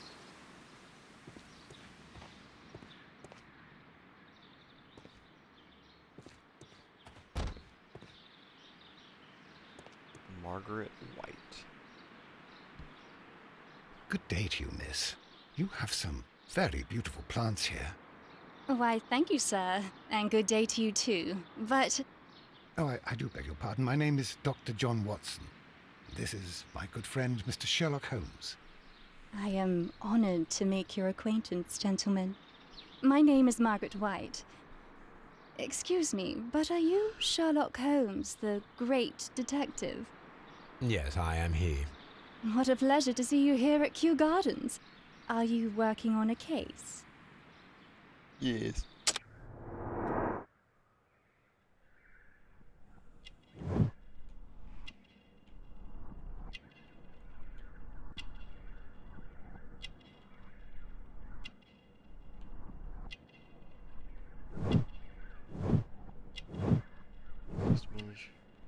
Poor family.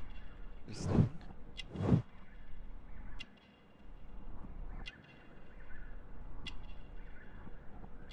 You miss something? I'll be down there.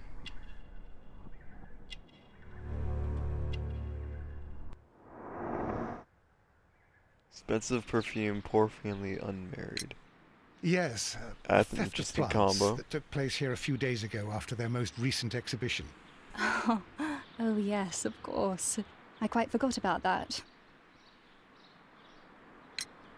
Oh, it's quite understandable that you might forget about the theft of the plants, miss, after the tragedy that took place here. Yes. The director was a truly good man. It is such a terrible misfortune. Would you happen to know why part of the colonial collection was cleared? No, I have never been there. Do you work here? Part-time only. I am a biology student at the London University. I attend the same classes as the son of Mr. Montague Dunn. That is how I found my chance to work here for part of my thesis, you see. It is a great honor. How well did you know Mr. Montague Dunn? He was a master, a great leader. I saw him almost as a spiritual father. He had an exceptional nature? Oh yes, indeed. He was always so active and so optimistic and very nice to me. Although he could behave harshly towards his son. Why so? He loved his son dearly and wanted the very best for him. It made him extremely demanding. Albert, who is naturally shy, suffered because of it. Most of the doors in Kew Gardens are locked. Do you have a key to this room? Oh, yes. Albert gave me a set of duplicate keys. He agreed I might carry out my studies without disturbing him. It is only temporary. Thank you, miss. None of the 3 people who work at Kew Gardens know why half of the colonial collection was cleared. So, someone is lying. It is obvious. Work desk. A book about ships. Nothing at all to do with plants. Interesting. These leather gloves are new and of good quality. They do not appear to have been used.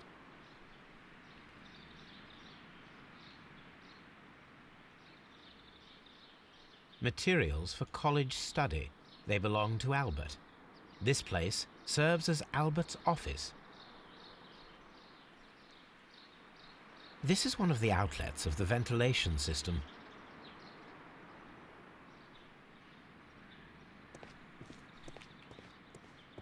Okay, anything else? Really? Nothing? Huh, okay. Hello?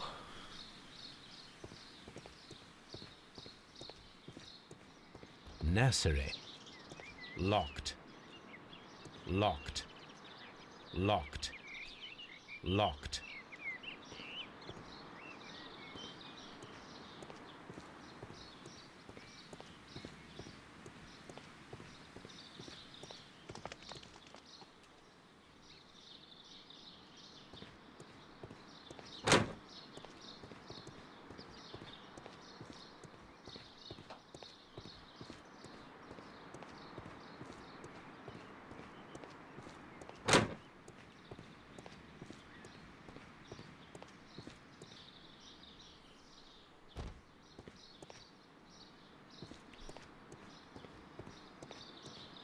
Green door. Locked. Locked.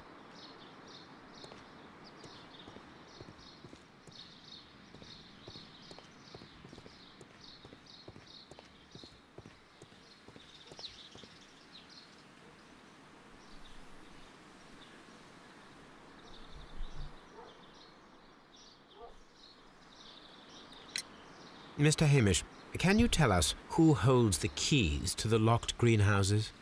That would be Albert, Mr. Dunn's son. Yes, Albert keeps all the keys, and one can only imagine why. What do you mean? Well, he was never interested in Kew Gardens before, and now all of a sudden he is trying to act as if he owns the place. I think he wants to take over the management here. He'd do better to leave that to me. He has no experience. No, none at all. What is your opinion of Albert as a student of botany? He's useless. I often tell him so, and I can only give him cleaning tasks. Botany is not his life's work, and his father well knew it. He was furious about it. He was? Oh, yes. He forced his son to work here, and he never missed an opportunity to criticize him publicly. Are you able to elaborate on that? Well, for example, with our last exhibition here, Mr. Dunn had Albert make a presentation speech. But then, while the lad was speaking, Mr. Dunn interrupted him, asking him difficult questions, making him look like a failure. It was with the intention of making a fool of him, Mr. Holmes. That must have been terribly humiliating. Yes, he was crushed, and he had to leave. Everybody was making fun of poor Albert. That is, except for Miss Margaret White, who is such a nice lady and who always takes pity on Albert. You mentioned a Miss White. Would you tell us more about her? She is a student who works here part-time. She is quite charming indeed. She possesses a great talent for botany. You should take a look at some of her experiments that she carried out in the laboratory. Ah, if only she were not so naive. Why naive? The way she used to flutter around Mr. Montague Dunn. And he couldn't help but be flattered by all her attention. How could an intelligent woman such as Miss White not see through his game? I can only scratch my head and wonder. Thank you, Mr. Hamish. We shall continue our investigation. Let's go get the keys from Albert.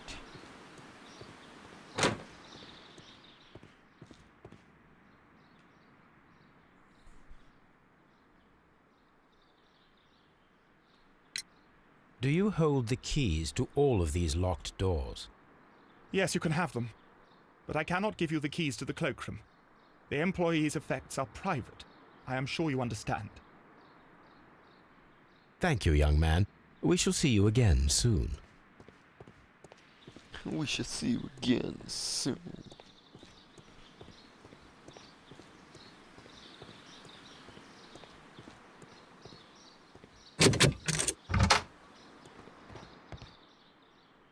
Ooh, it's a nice office. Ugh, let me lean in.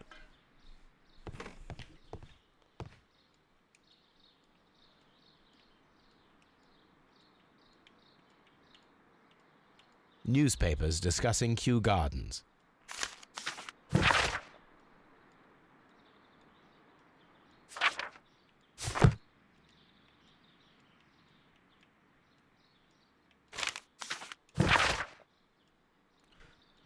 Here's Margaret. Whoa.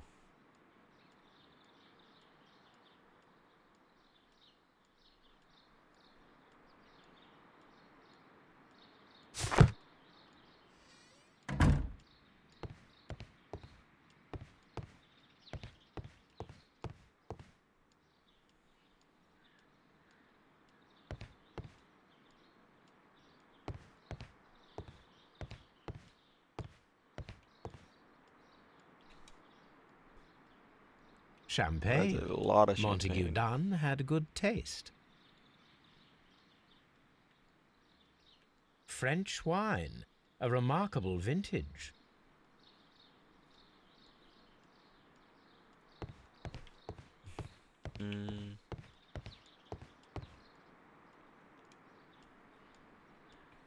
A photograph of Montague Dunn and Reynold Hamish.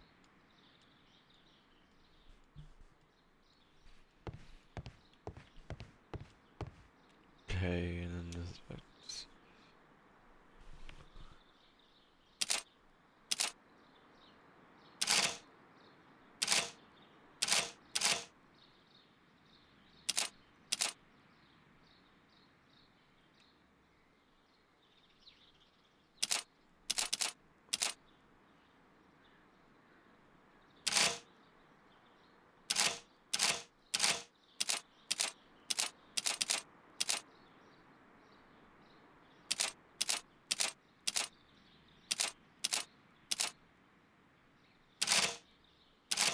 Shit.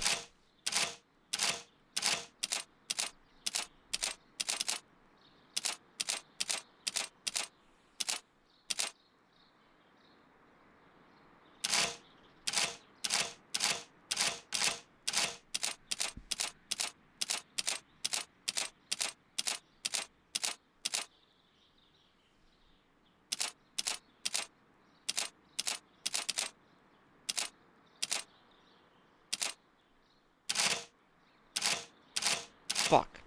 Okay. That's a fifth.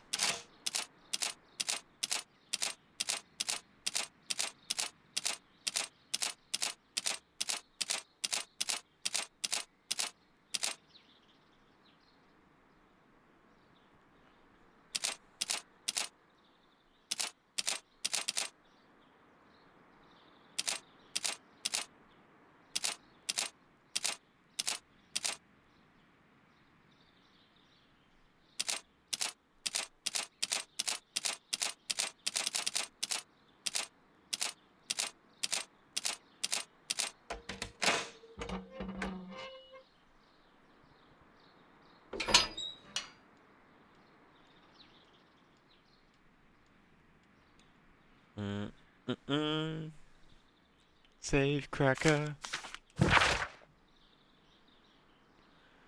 Unreal. I am paying you to for me not to.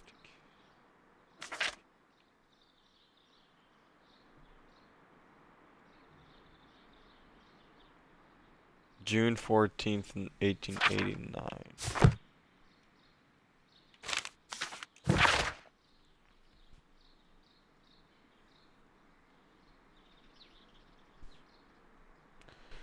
What?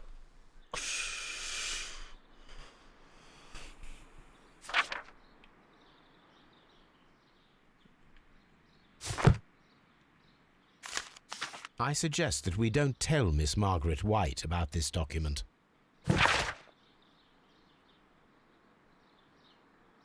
Rental of a suite of rooms.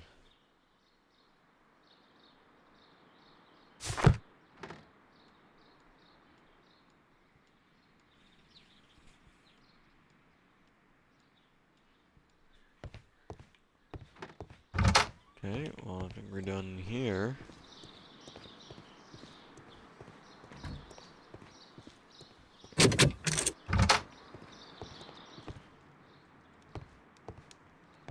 Oh. Such masks are generally worn when dealing with toxic chemicals. Gloves, waterproof aprons, everything. Do they grow dangerous plants here?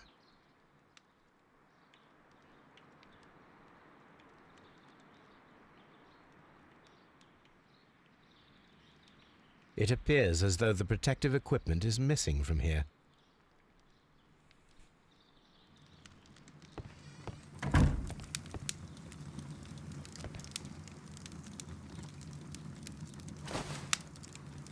University A botany book. Cambridge. This student's book belongs to Albert. Repeat year.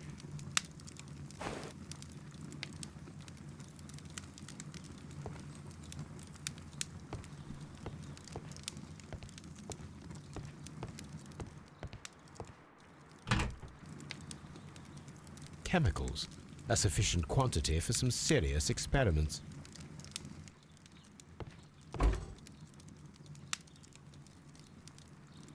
A phonograph used for voice recording. Remarkable. Yes, this is quite a modern laboratory.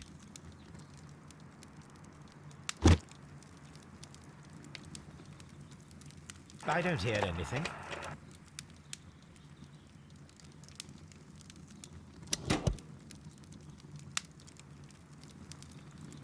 Martin Hamish's perception of plants.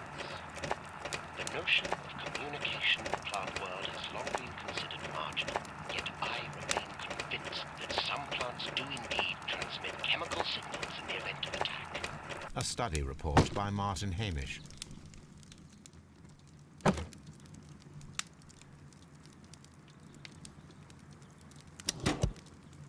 And it seems clear from these multiple experiments that plants do respond to their environment and have a form of consciousness. Margaret White, February 1895. Report number 245. Study report.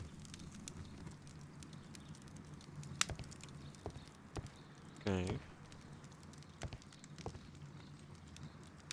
This is a table for experiments. It resembles my own. Only this one is kept in good order, Holmes.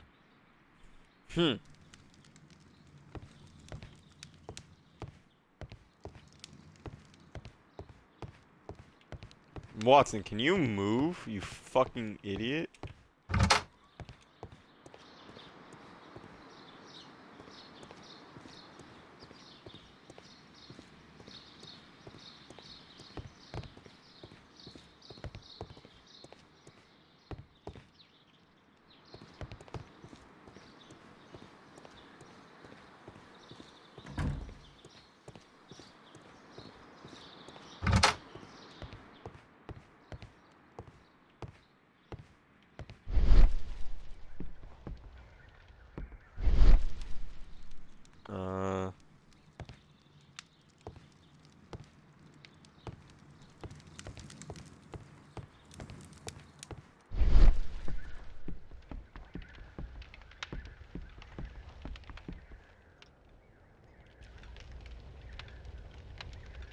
There was a bottle here. It left behind a trace of the substance that pervaded the laboratory. Gold dust? Good heavens. What's it doing here? The gold is almost immune to chemical attacks, so it may be a valuable auxiliary for various experiments. But why would anyone perform such experiments in a botanical garden?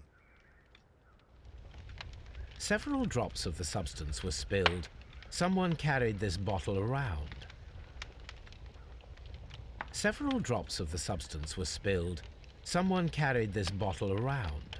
The bottle is no longer here, but it is possible to detect a faint scent. We need a good nose.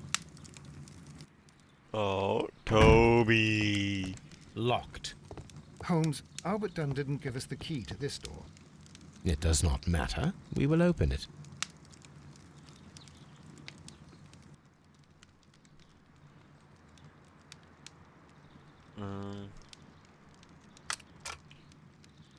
What the fuck are those?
Oh.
Let's go. Got it.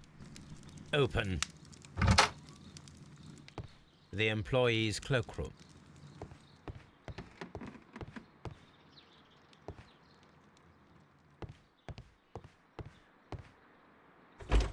Miss White's locker. A draft of the letter that Miss White sent to her parents.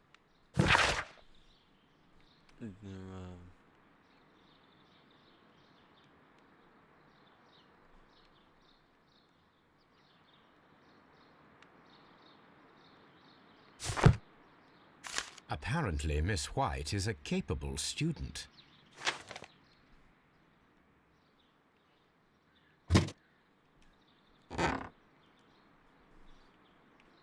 These jewels must be worth a small fortune.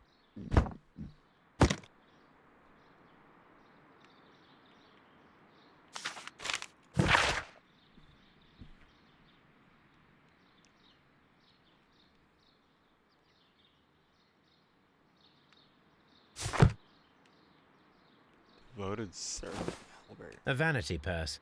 It is of high quality. Nah, it's Albert a simp. Albert's a major simp. That's not good, man.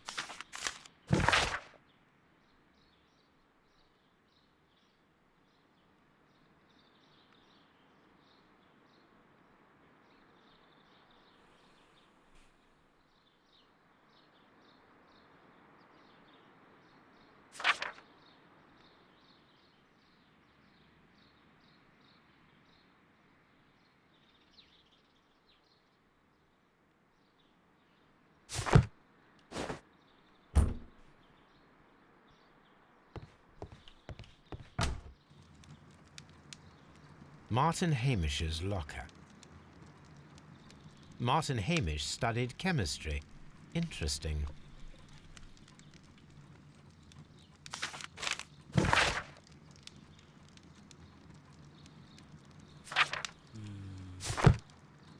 A review on rare and exotic plants.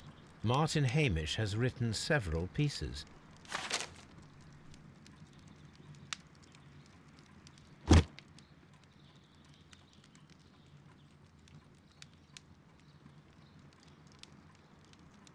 Father and I, Kew Gardens.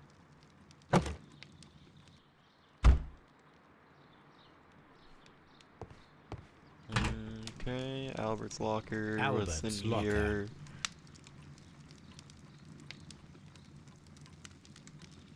Nothing on the Specialist left side. articles on shipyards and ship construction. Albert Dunn has a great passion for shipbuilding and the sea. A rejection letter Refusal from the letter. British Royal Naval College. A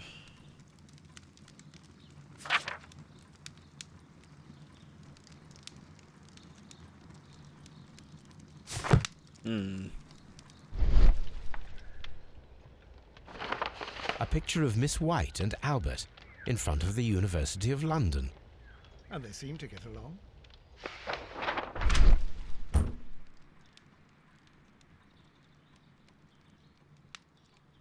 Okay. That's everything in here. So let's go to the nursery. I think it was that we couldn't go into earlier.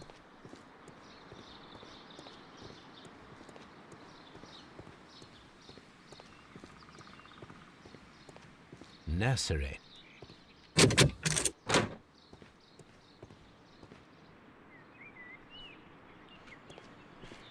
These young plants must be delicate if they are kept in the nursery.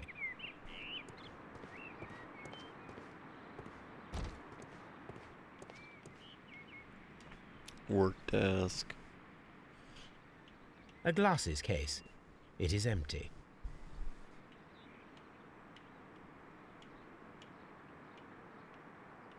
A thesis written by Martin Hamish. This area serves as Martin Hamish's office.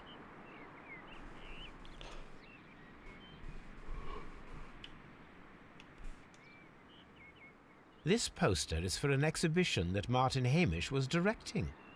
but it had nothing to do with Kew Gardens. This certificate belongs to Martin Hamish. He won a horticultural competition. An award presented to Martin Hamish for Best Grower of the Year. A master's degree diploma. It belongs to Martin Hamish. All of his qualifications.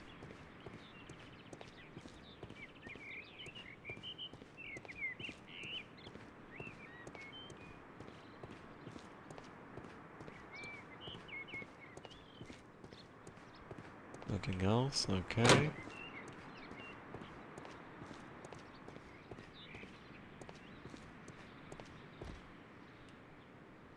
Bust.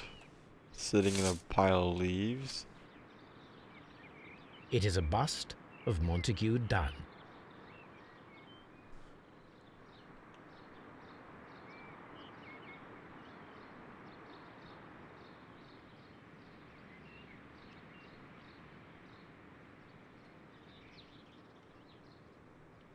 Oh, what the fuck? I am curious if the marble that we found will Yep. fit this place.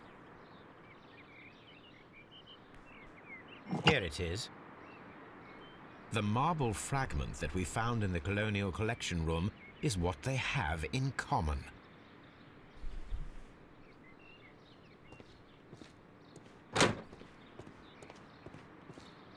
The seeds of plant species are stored here.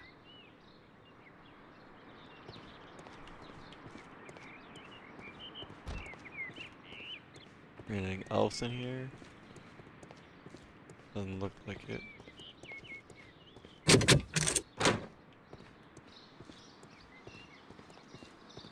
Okay, nothing else there.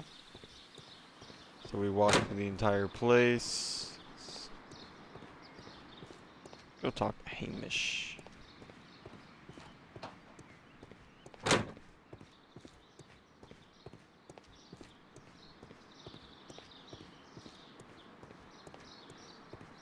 Because there's a bunch of stuff in there.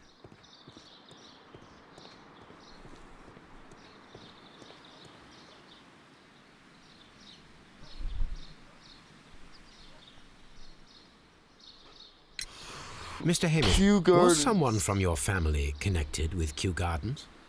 Family? No. I'm the only one with a passion for botany. No. I do not think so. This photograph of you and your father at Kew Gardens suggests the opposite. But you have no right to. Do tell us more about your father. He was, indeed, the greatest botanist of his time in the British Empire. He worked together with Montague Dunn until the end of his life. He brought me in at the age of 12. Did he get on well with Mr. Dunn? No, I couldn't say that. They expanded Kew Gardens together, that was all. And it was all my father's work, for Dunn always lived the high life. So Mr. Dunn was not helping your father? Oh, yes, he provided the financial support. And as far as he was concerned, that fulfilled his role. But the worst of it was, he declared himself as the master of Kew Gardens. Fame meant nothing to my father, so it was easy for Mr. Dunn to take all the credit. There is a bust of Montague Dunn in the nursery. A bust? Oh, that old thing. Further proof of that outrageous ego of his. But why in that room in particular? Oh, I don't know. It has always been there.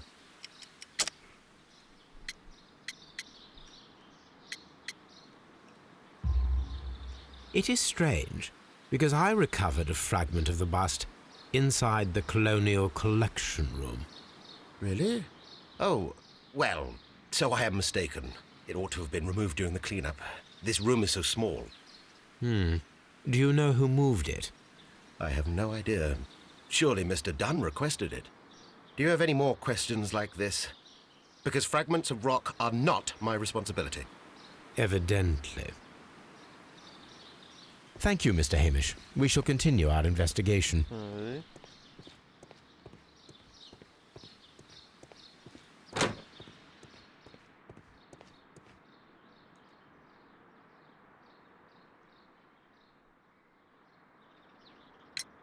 I perceive that you are passionate about the Royal Navy. Passionate? No, not really. I like ships, that is all. Are you quite sure? You do not seem to be so interested in plants. It's difficult, that's all. My future is here. It has never been about anything else. And yet I know that the Royal Naval College rejected your application. Ah, you truly are as clever as they say. Yes, that's correct. And in fact, my father was strongly against the idea. He did his best to ruin my plans, although I almost did succeed. But my dreams were shattered, Mr. Holmes. Thank you, young man. We shall see you again soon. Alright, so let's look at what we got here.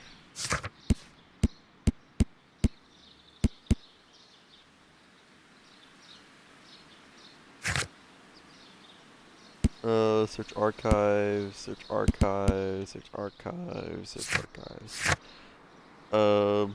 Bunch of stuff. And then we also gotta go get Toby, so let's go back to Baker Street.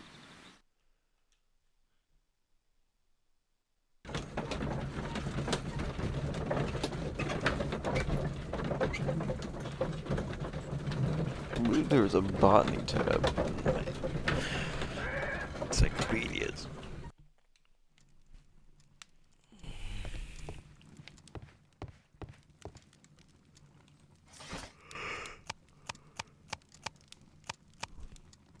Botany. Exotic. Here it is.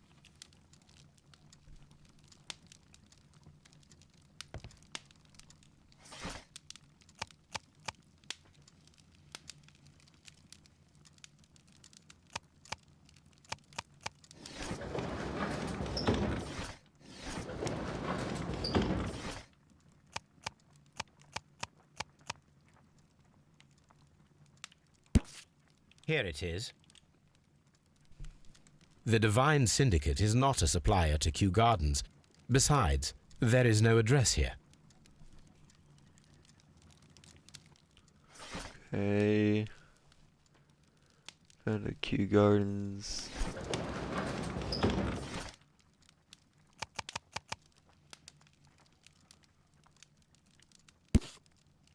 Here it is. June 14th, 1889.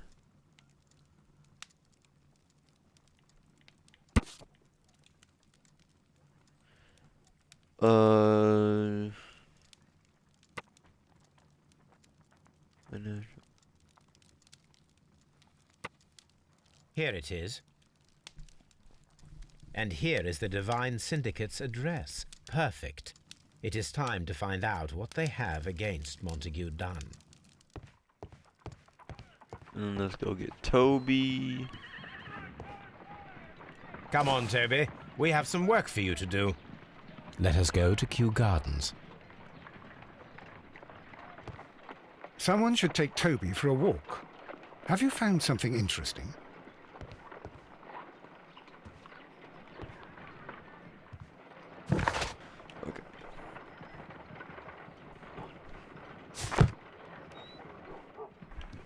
Oh dear, Toby. I wasn't aware that you were Watson's new literary agent. Alright, let's go back to Kew Gardens. Right? Bunch of documents that we just got.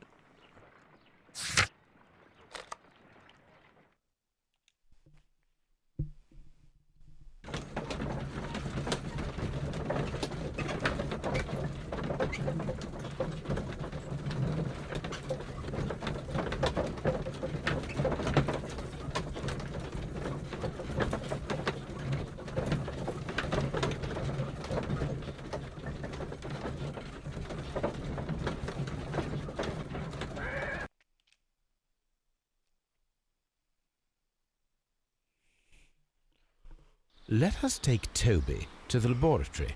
He will pick up the scent of this mysterious substance. Yes, he will.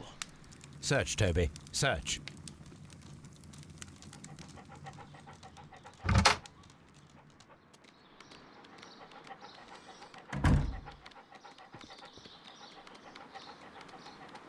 see what we got here.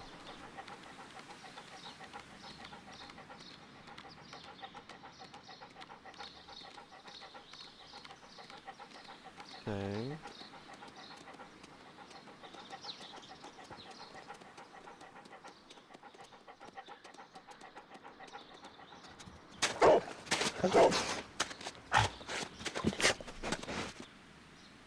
Congratulations, Toby. Now let us see what you have found.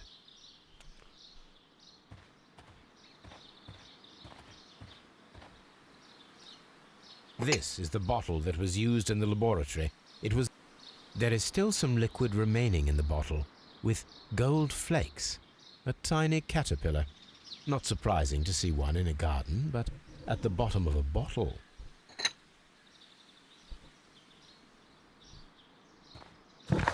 Okay. More analysis. Okay, let's go back to Baker Street.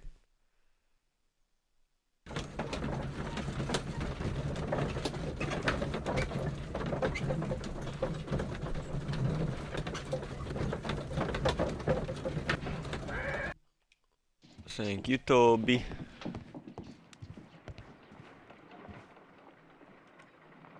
Examine. Let us determine just what we have found here.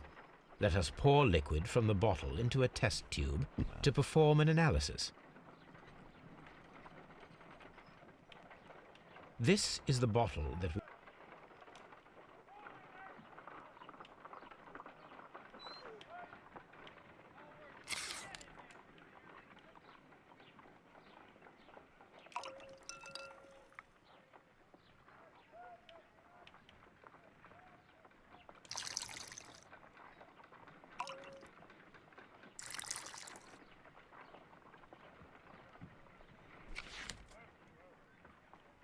A colorless, water-based liquid.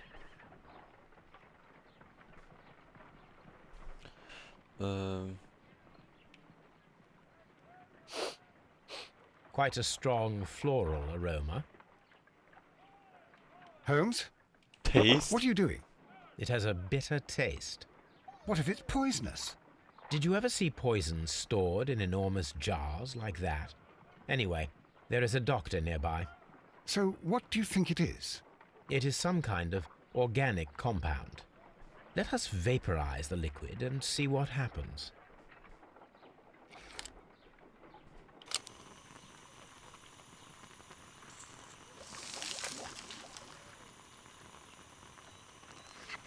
Small colorless crystals. Colorless, tiny crystals that are soluble in water, with a floral smell and a bitter taste. Watson, could you pass me that small bottle, please? Of course. Here you are. Holmes, do you know what it is?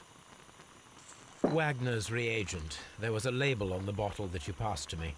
No, Holmes, I meant the bottle that we found. Let me add the reagent and see if there is any sediment, and then I shall tell you.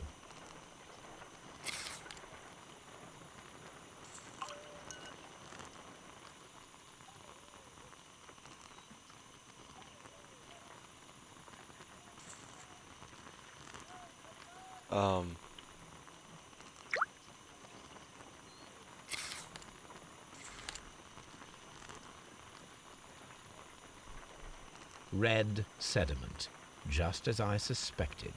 This liquid is of organic origin. It contains some alkaloid. Most likely it is unstable, and that is why there is a quantity of gold dust to prevent contamination. This mixture is probably a fertilizer. Someone was carrying out unusual experiments in the garden's laboratory.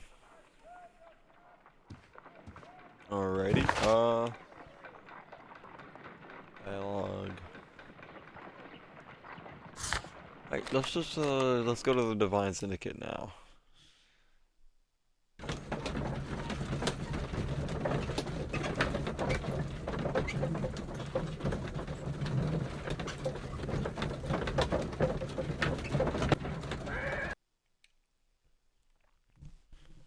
This place is beautiful, Holmes. Its atmosphere is remarkably soothing. Let us find someone who could help us.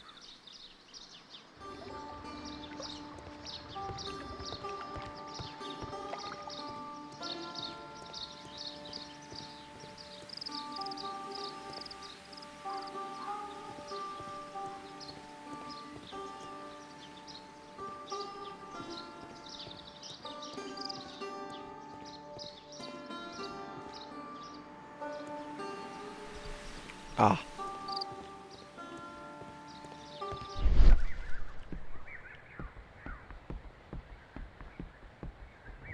A fragment of a flower pot. Fragments of a flower pot. It fell down here.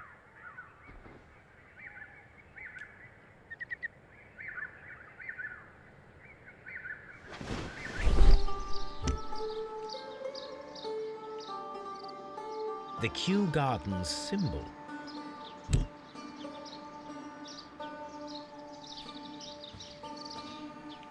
Okay.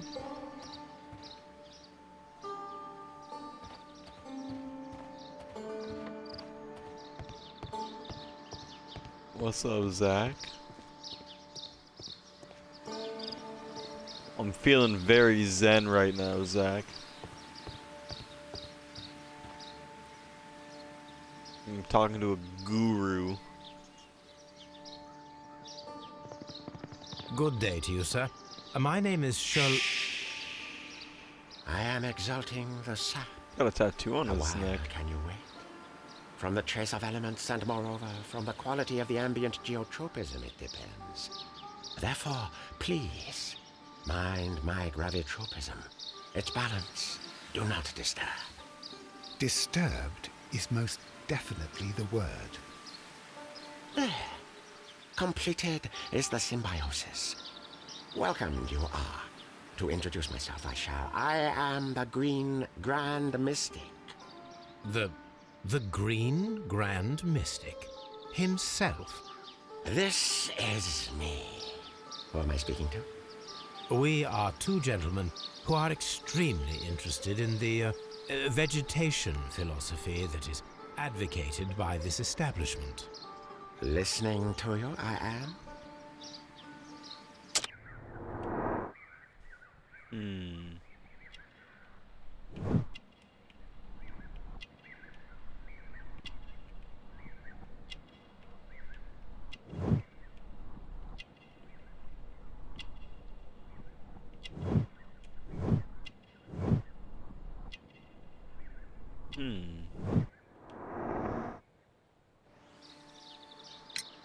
We should like to take a look around, to immerse ourselves in the wisdom that emanates from here.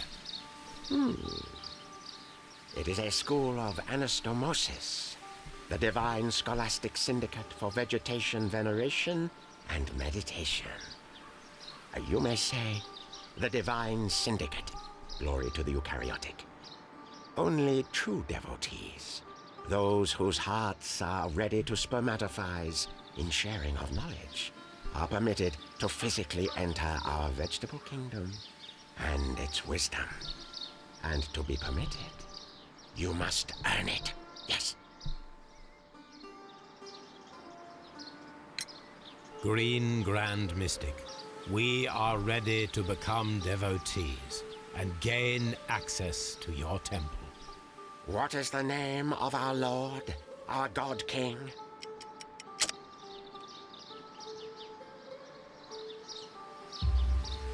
Our God King's name is Treewa, Green Grand Mystic. Hola, good, good, I like you. Here is the holy key to the wisdom place. Holy donation can you make whenever you so wish. Thank you so much. I pray you to taste our fertilizer substance. From the burdens of life it helps to free. This guy feels like a scam artist. Raw sap, it is called. It is near the entrance. Do you have friends at Kew Gardens? None. Not worthy they are. Nevertheless, we have seen Kew Gardens flower pots in your yard. How could they happen to be there? What? Our sacred place you permitted yourself to search? Sacrilege. No, really now. There was a theft of plants at Kew Gardens a matter of days ago, and we believe the pots we found here may be connected with it. Please tell us, were you involved? No, those plants were ours. They had stolen them from us.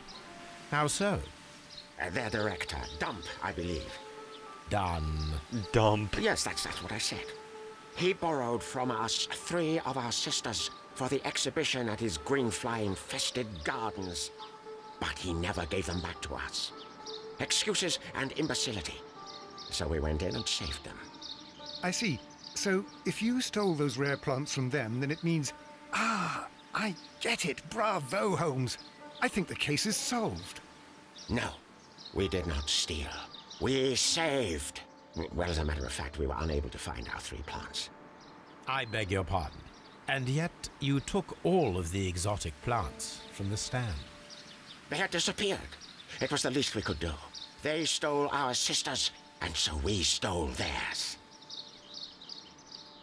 Well, we will leave you to your meditation. Yeah, I don't want to talk to this guy anymore. He's weird.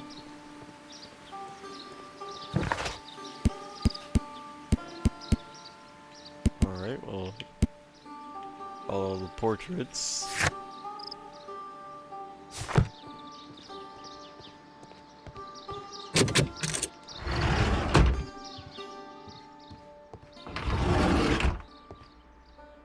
That should be the raw sap that the Green Grand Mystic spoke of. That looks like fucking cocaine. It is rather delicious, and of an excellent quality. My word, Holmes. Their sap is like a form of cocaine. Oh, it's cocaine. It's cocaine. I just took cocaine. Okay.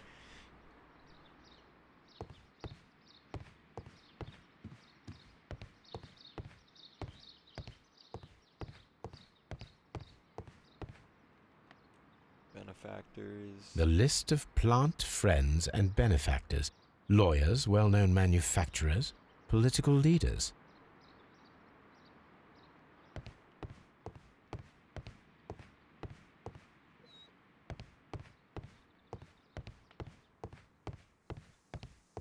This must be Trewan, the Divine Syndicate's god.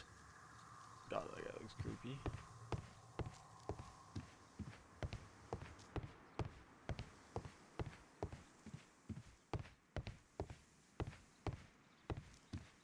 Osmosis and photosynthesis.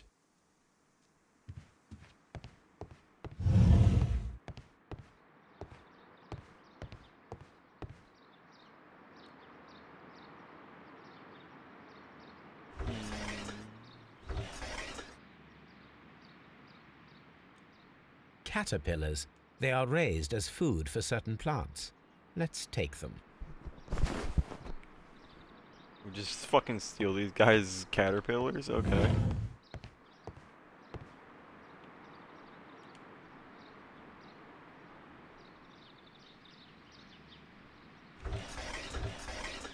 A tropical plant. Nothing of interest. A tropical plant.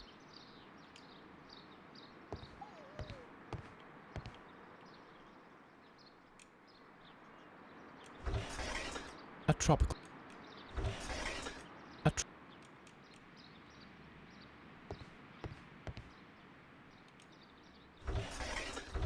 A tropical.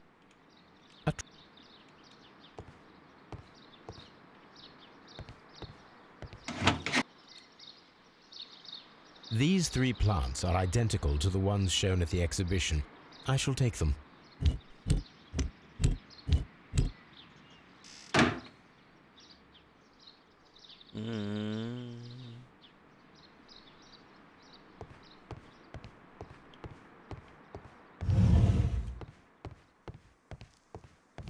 Oh, this door's got a padlock on it. This door is locked, but I can try to open it. See what we got here.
These instruments are used for smoking opium.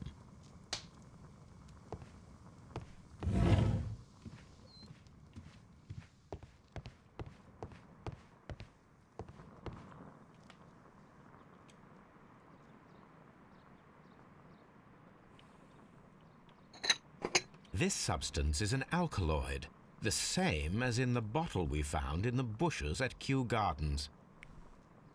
This cabinet is full of chemicals. They are the same as the ones we found in the laboratory at Kew Gardens. That would be enough to perform the most difficult of chemical experiments. A vast amount of opium.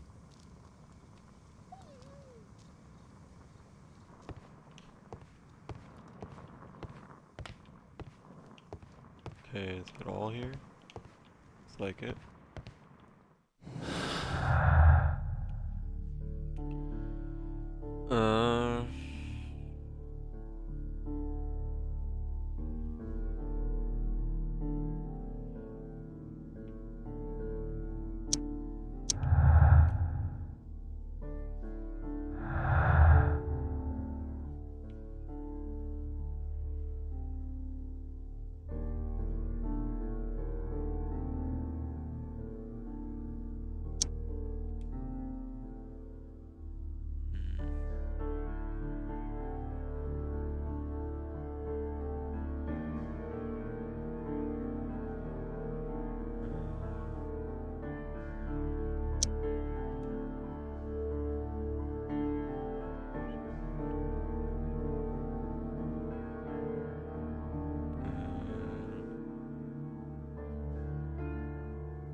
Shit, I kinda gotta pee. Hold on, I'll be right back.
Perfect, Watson.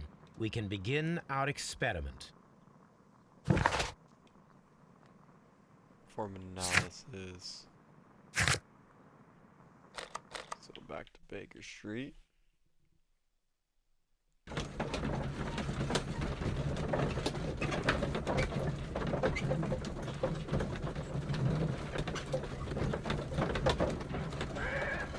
Analysis time.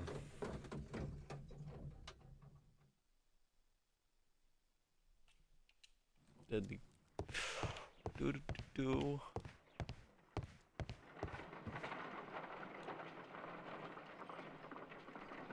I imagine that one of these plants would be capable of releasing a toxic vapor. I need to find out exactly how it could be done. I shall begin now.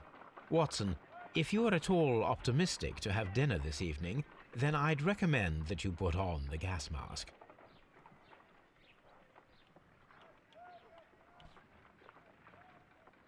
Alright,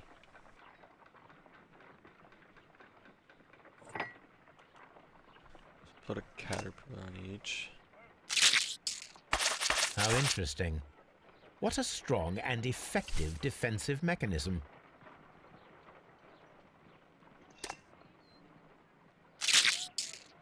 I find the behavior of predators utterly fascinating.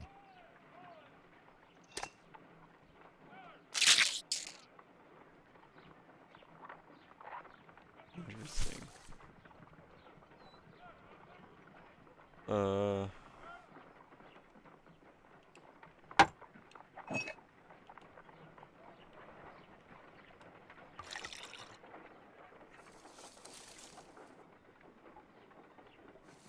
This plant becomes inactive after being drenched with alkaloid. This plant becomes inactive after being drenched with alkaloid. It appears to open after being soaked with alkaloid.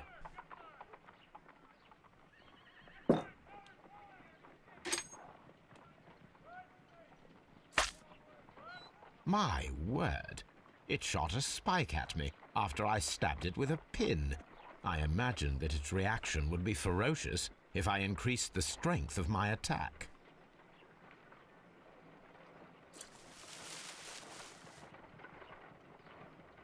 It appears to have fallen inactive after being disturbed.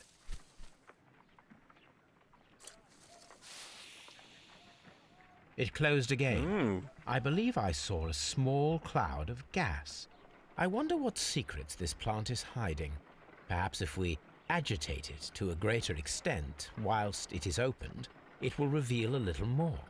I am interested in what might occur if the prickly plant should shoot at it.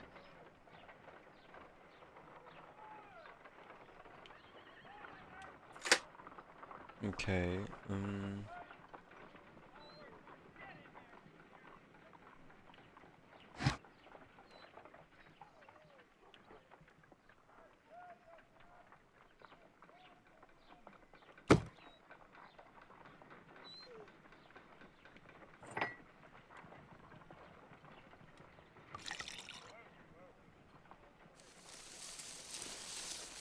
It appears to open after being soaked with alkaloid.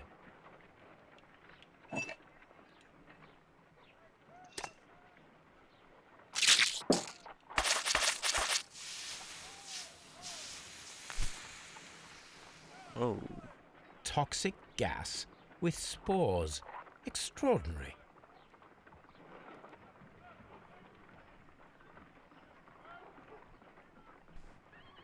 The plants would be capable of killing only if they were directly next to the victim and stimulated at precisely the right moment.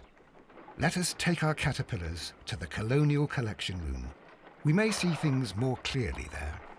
It is too early, Watson. Our suspects will be there. Let us investigate Kew Gardens one more time and ask some questions. Okay, guess we go to Kew Gardens next.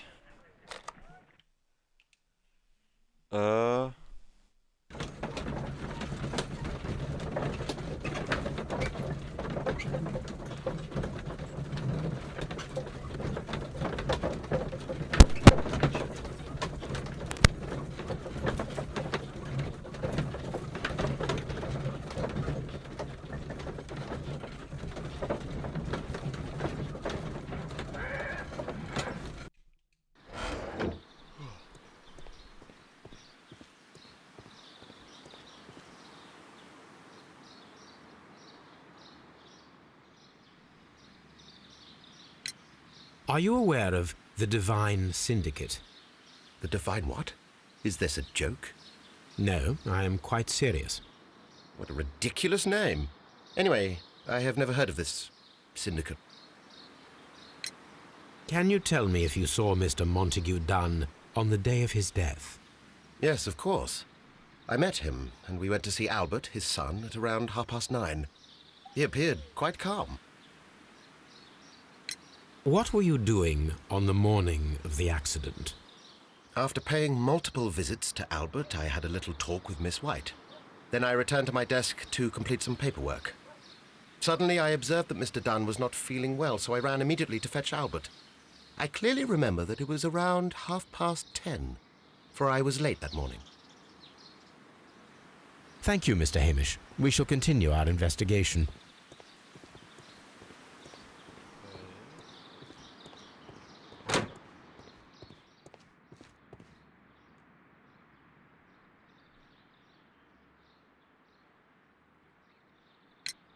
Your father's death does seem highly suspicious.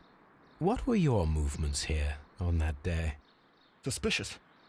Well, I was working in the seed house, taking care of Lysa something, or Lear Pontus, or... No, wait. Ah, these Latin names. And I spent so many hours trying to memorize them. Did you see your father that day? Yes. He came here with Mr. Hamish for his weekly visit. There was nothing unusual about that. And then? Nothing. They stepped out to the backyard. It was perhaps 20 minutes before 10 o'clock. Then about 10 minutes later, I saw my father heading for the dry tropics room while Mr. Hamish returned here. And Mr. Hamish and Miss White, what were they both doing that morning? Mr. Hamish visited me a couple of times. I also saw him returning from talking with Miss White, and that was at 10 minutes past 10. But then he ran back here to me to tell me that my father was feeling unwell. We hurried across to the water lily room, and I found my father lying dead on the floor. Oh, my God. Tell me, have you ever heard of the Divine Syndicate? No, I cannot say that I have. Thank you, young man. We shall see you again soon.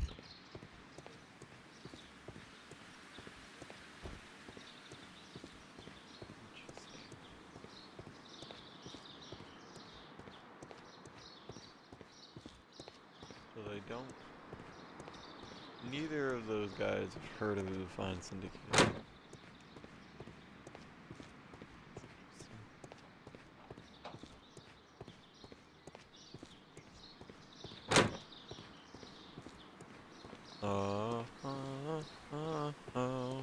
Let's go talk to Miss White.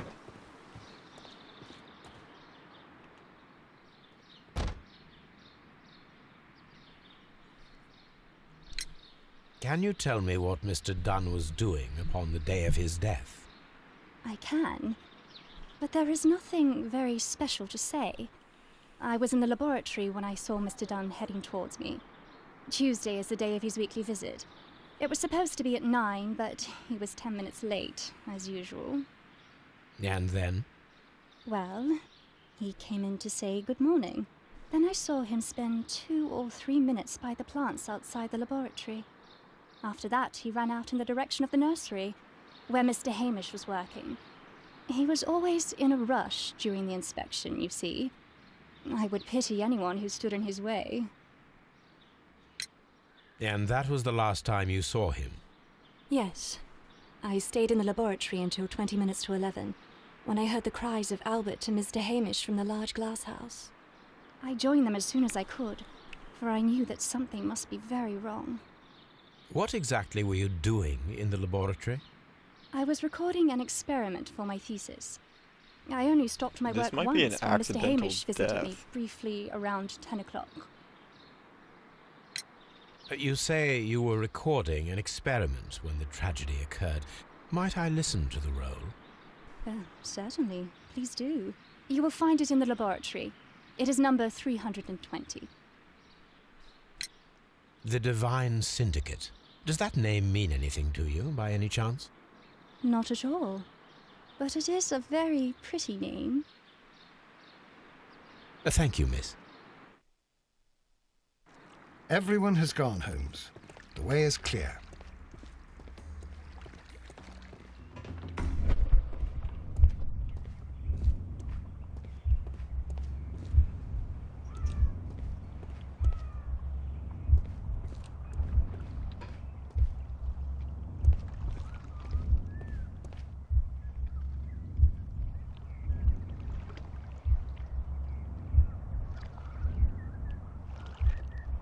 Okay.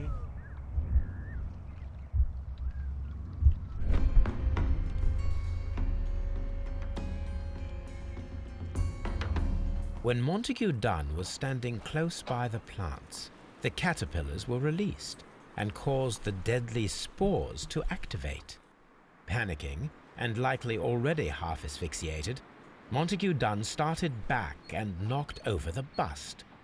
He rushed to the door, but it was locked. He had to force it open with his shoulder. We already know the outcome. Montague Dunn collapsed and died not far from the pool. Well, it is time to perform our experiment on the ventilation system. The caterpillars could only fall from the ventilation duct. Our caterpillars are in place. I'll activate the ventilation system so that they fall down. Watson, stay here and observe. All right, Holmes.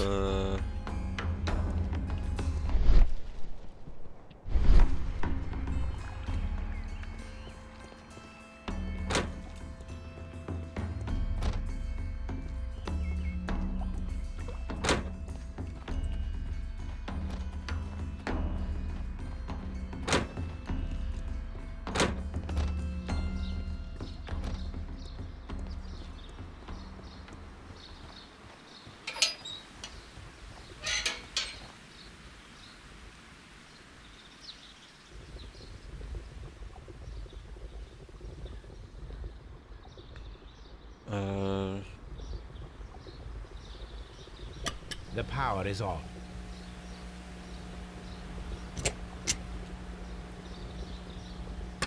The engine has started.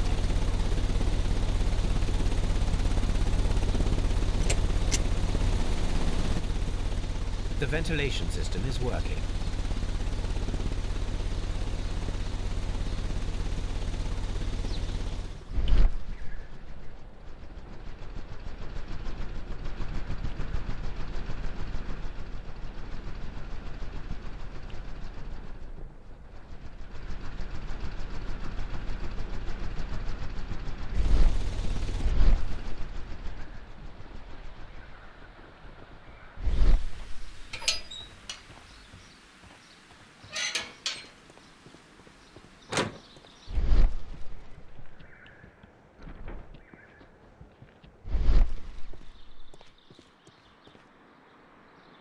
From here, we are unable to see the interior of the Colonial Collection Room.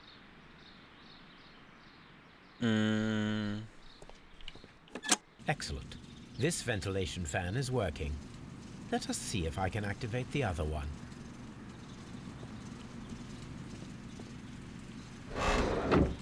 From here, we are unable to see the interior of the Colonial Collection Room.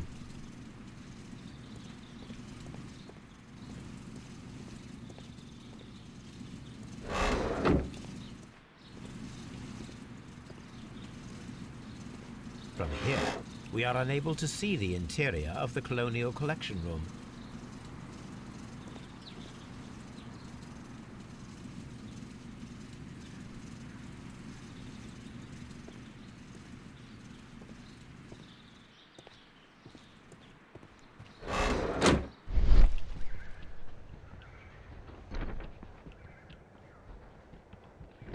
Shit.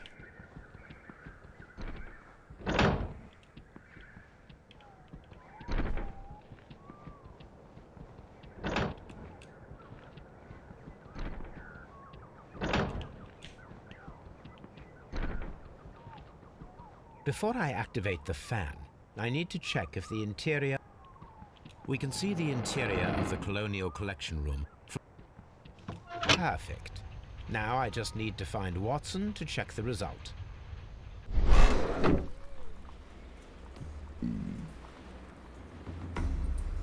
It works perfectly, Holmes. Bravo. Now, if you could just help me to get rid of these caterpillars. Perfect. Now we know how the murder of Montague Dunn was carried out, by activating both Albert's and Mr. Hamish's fans. But only from Mr. Hamish's workplace would it be possible to see when Montague Dunn entered the Colonial Collection Room.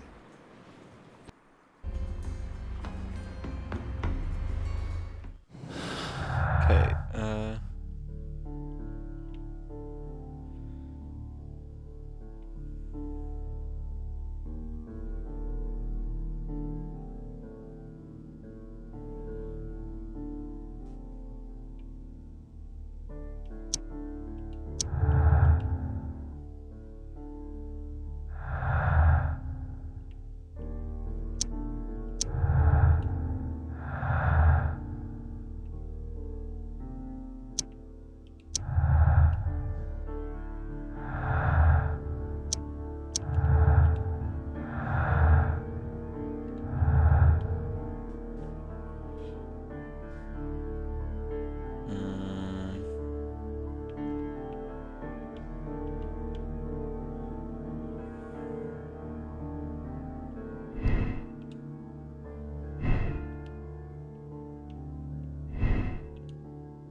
I don't think it's enough.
Okay.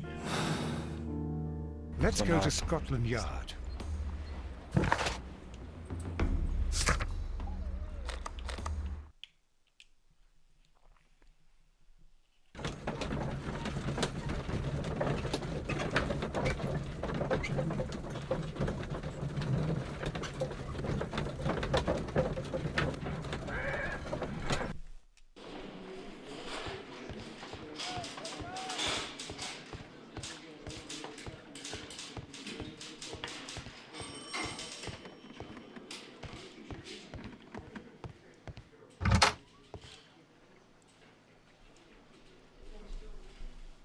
Inspector, I believe that Martin Hamish is guilty of the murder of Montague Dunn.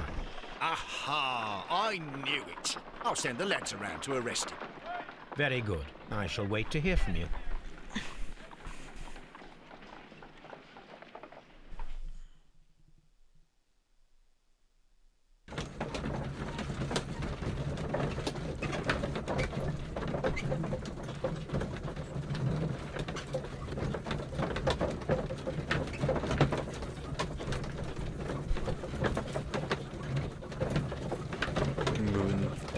arrest Hamish.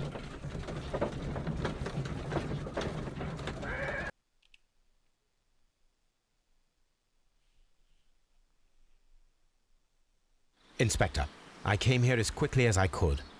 Martin Hamish is in the large glass house. There's no need to hurry.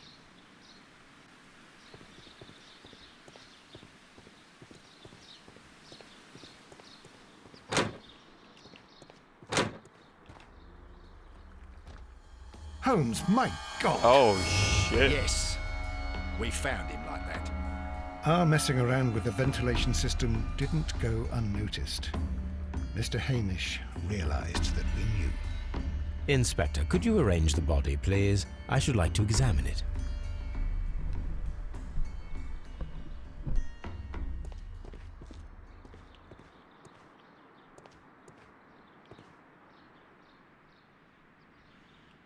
Okay, battery.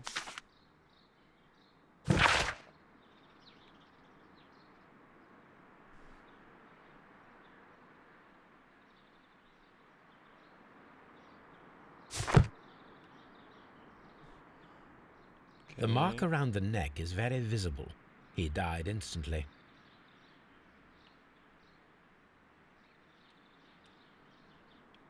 Holmes, his left shoe is unique.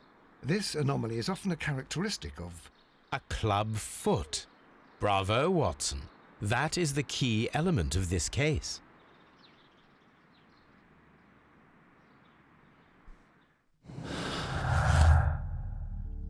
Okay,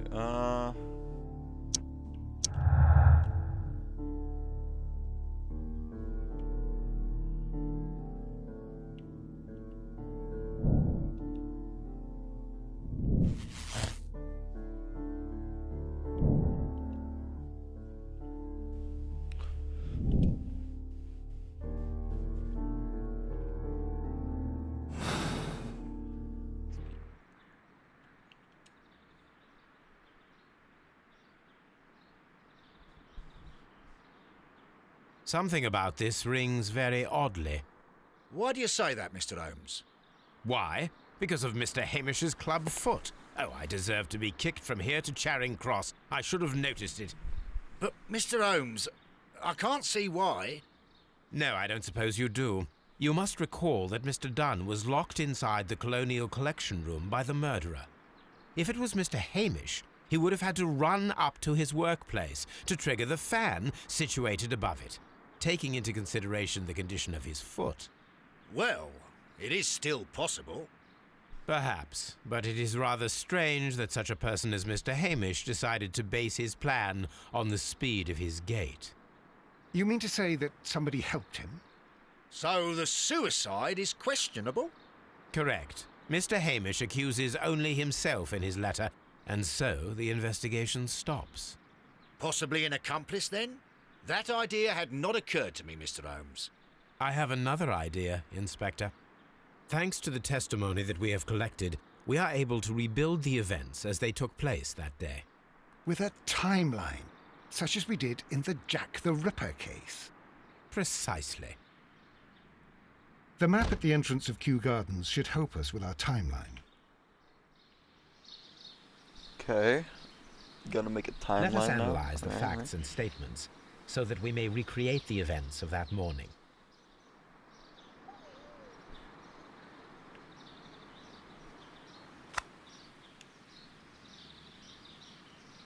(9:30). So there.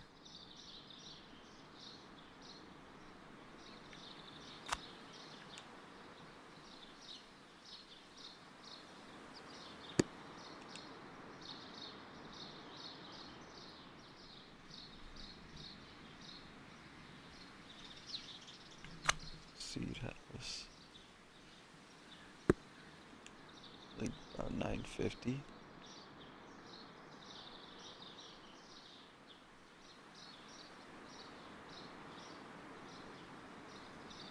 So wait, 9:30. 20 minutes to 10, so 10 minutes later, and another 10 minutes on 9:50.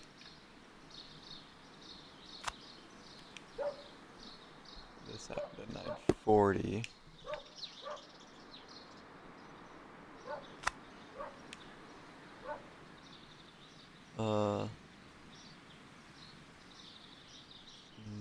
The Tropics, also 9:50.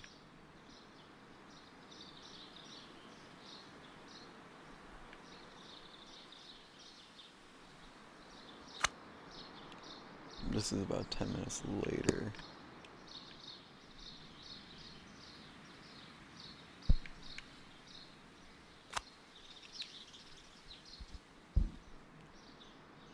Uh, 10 o'clock. Miss White was in the laboratory until 10:40. Oh, what you saw, Hamish.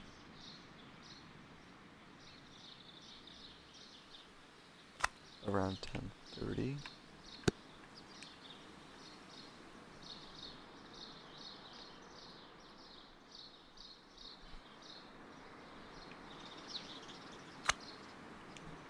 This was about 10 minutes later.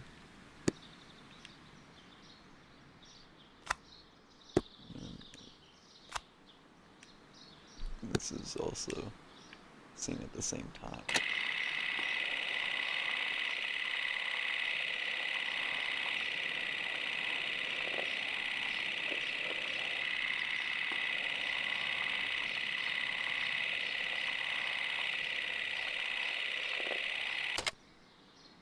Let us summarize. Montague Dunn was poisoned inside the Colonial Collection Room. He forced open the door, which means that someone locked him inside there at 10:20. Martin Hamish was last seen at 10:10. This means that he has approximately 10 minutes to lock the door of the Colonial Collection Room. Given that he was club-footed, it is doubtful. Albert also has 10 minutes to lock the door of the Colonial Collection Room, which is quite enough time. Miss White was last seen at 10 o'clock, which means that she had approximately 20 minutes to lock the door. More than enough time. Perfect, Watson. Now, let us ascertain who assisted Martin Hamish in killing Montague Dunn. Alright, let's see here.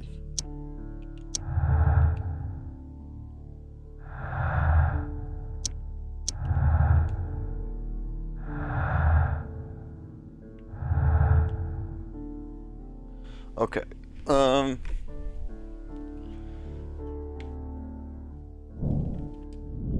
Dunn was poisoned.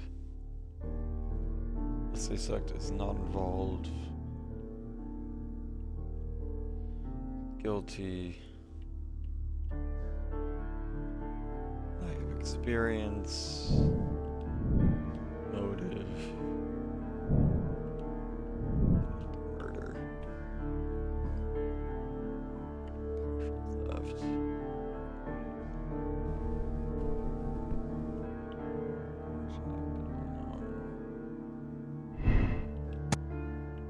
So Albert is not involved. White is not involved.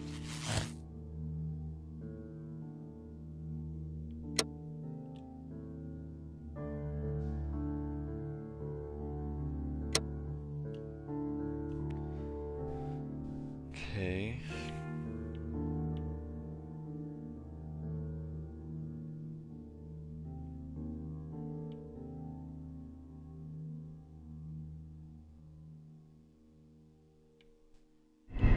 Say Albert had time.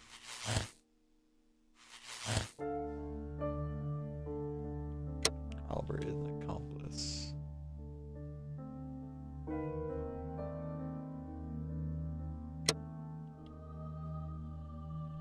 Okay.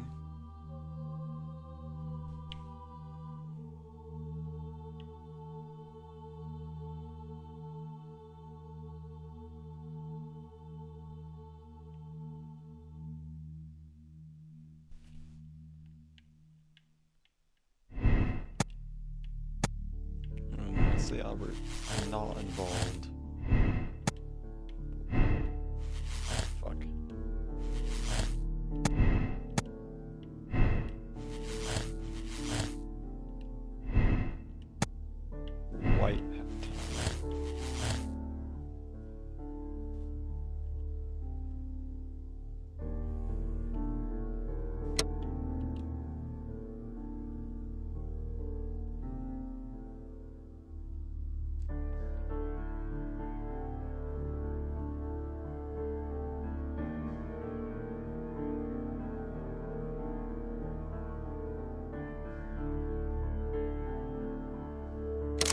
Yeah.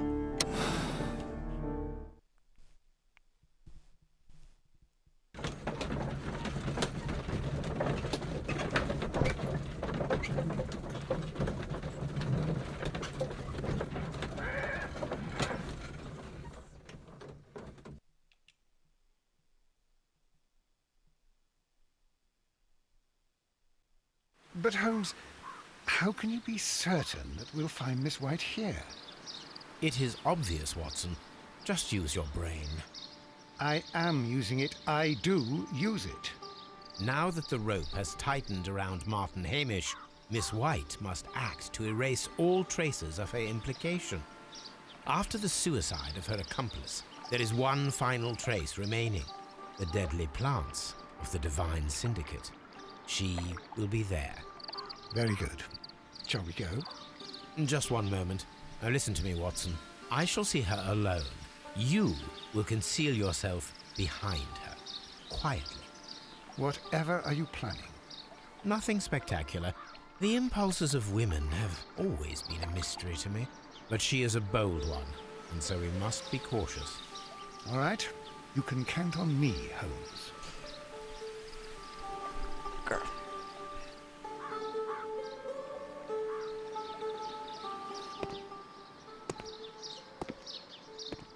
Mr. Holmes, good day to you. You do not seem surprised, Miss White. Well, I was expecting you. Not for too long, I believe. So please tell me, as it is still unclear, who planned the murder? Was it you? You were wrong, Mr. Holmes.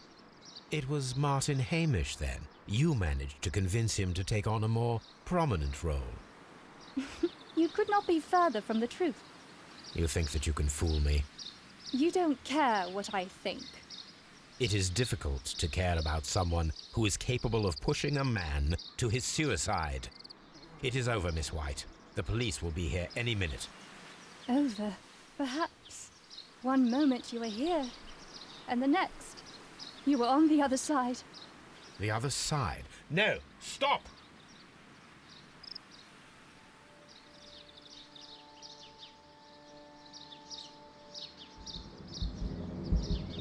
I beg you not to do this, Miss White. Don't come any closer.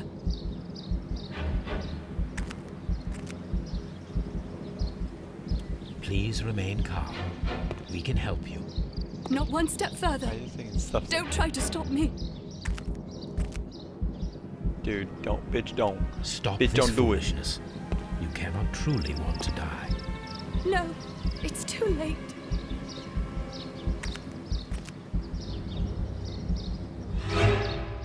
No! I used the wrong fucking...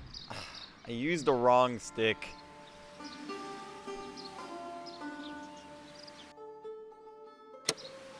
This is Can I go tragic, back? Holmes. Are you? I'm afraid not. The poison...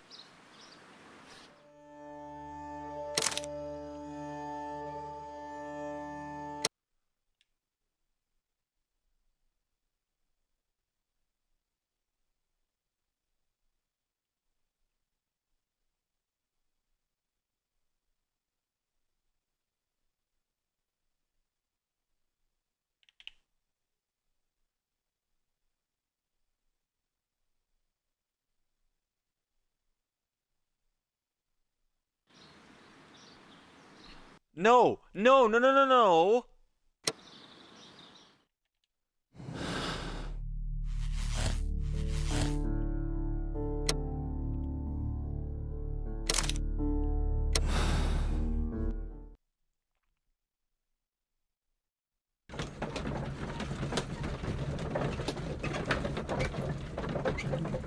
Left stick. Left stick.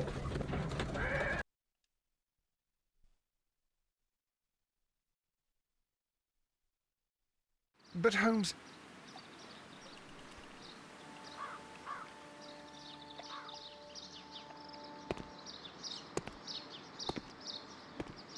You... Well, Not. So please. you... It...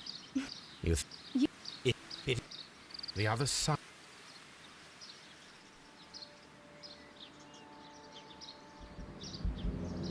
I beg you not to do this, Miss White. Don't come any closer.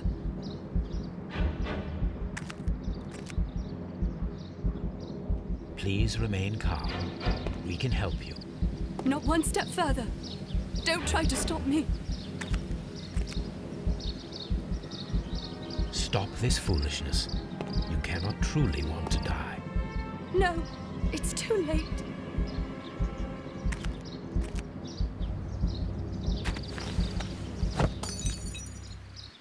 There we go. Well done, Watson. She was not faking.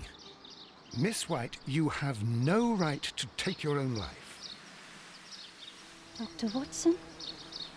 Did you just save me? Or worse?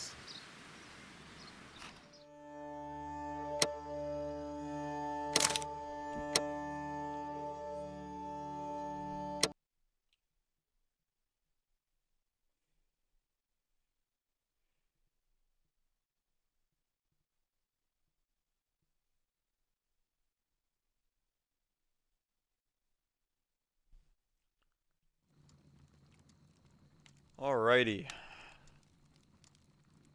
Where are you going, And with Holmes? that... Have you been invited somewhere? We have been invited, Watson. We have? Where to? To the Baker Street Irregulars' annual dinner. They sent us an invitation. It is on the table.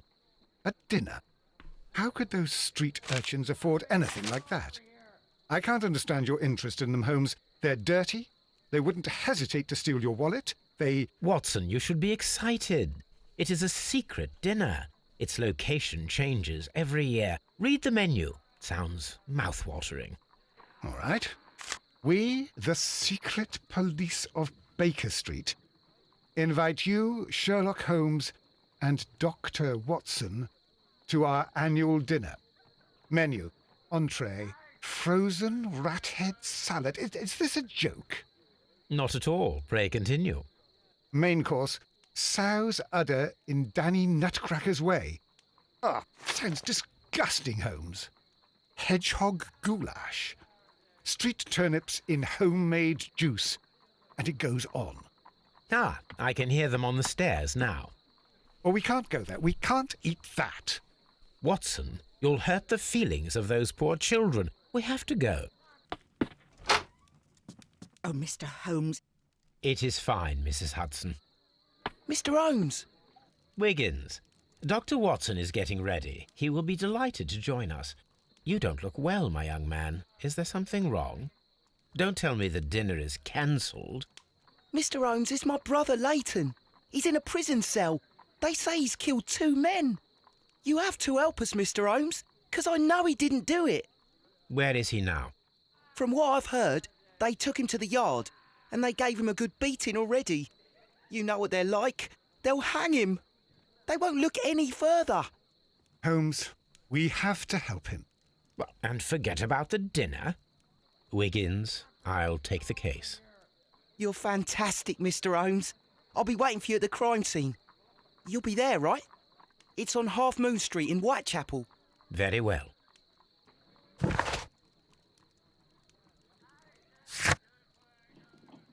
Alrighty. Well, with this, I think this is the final chapter of the game.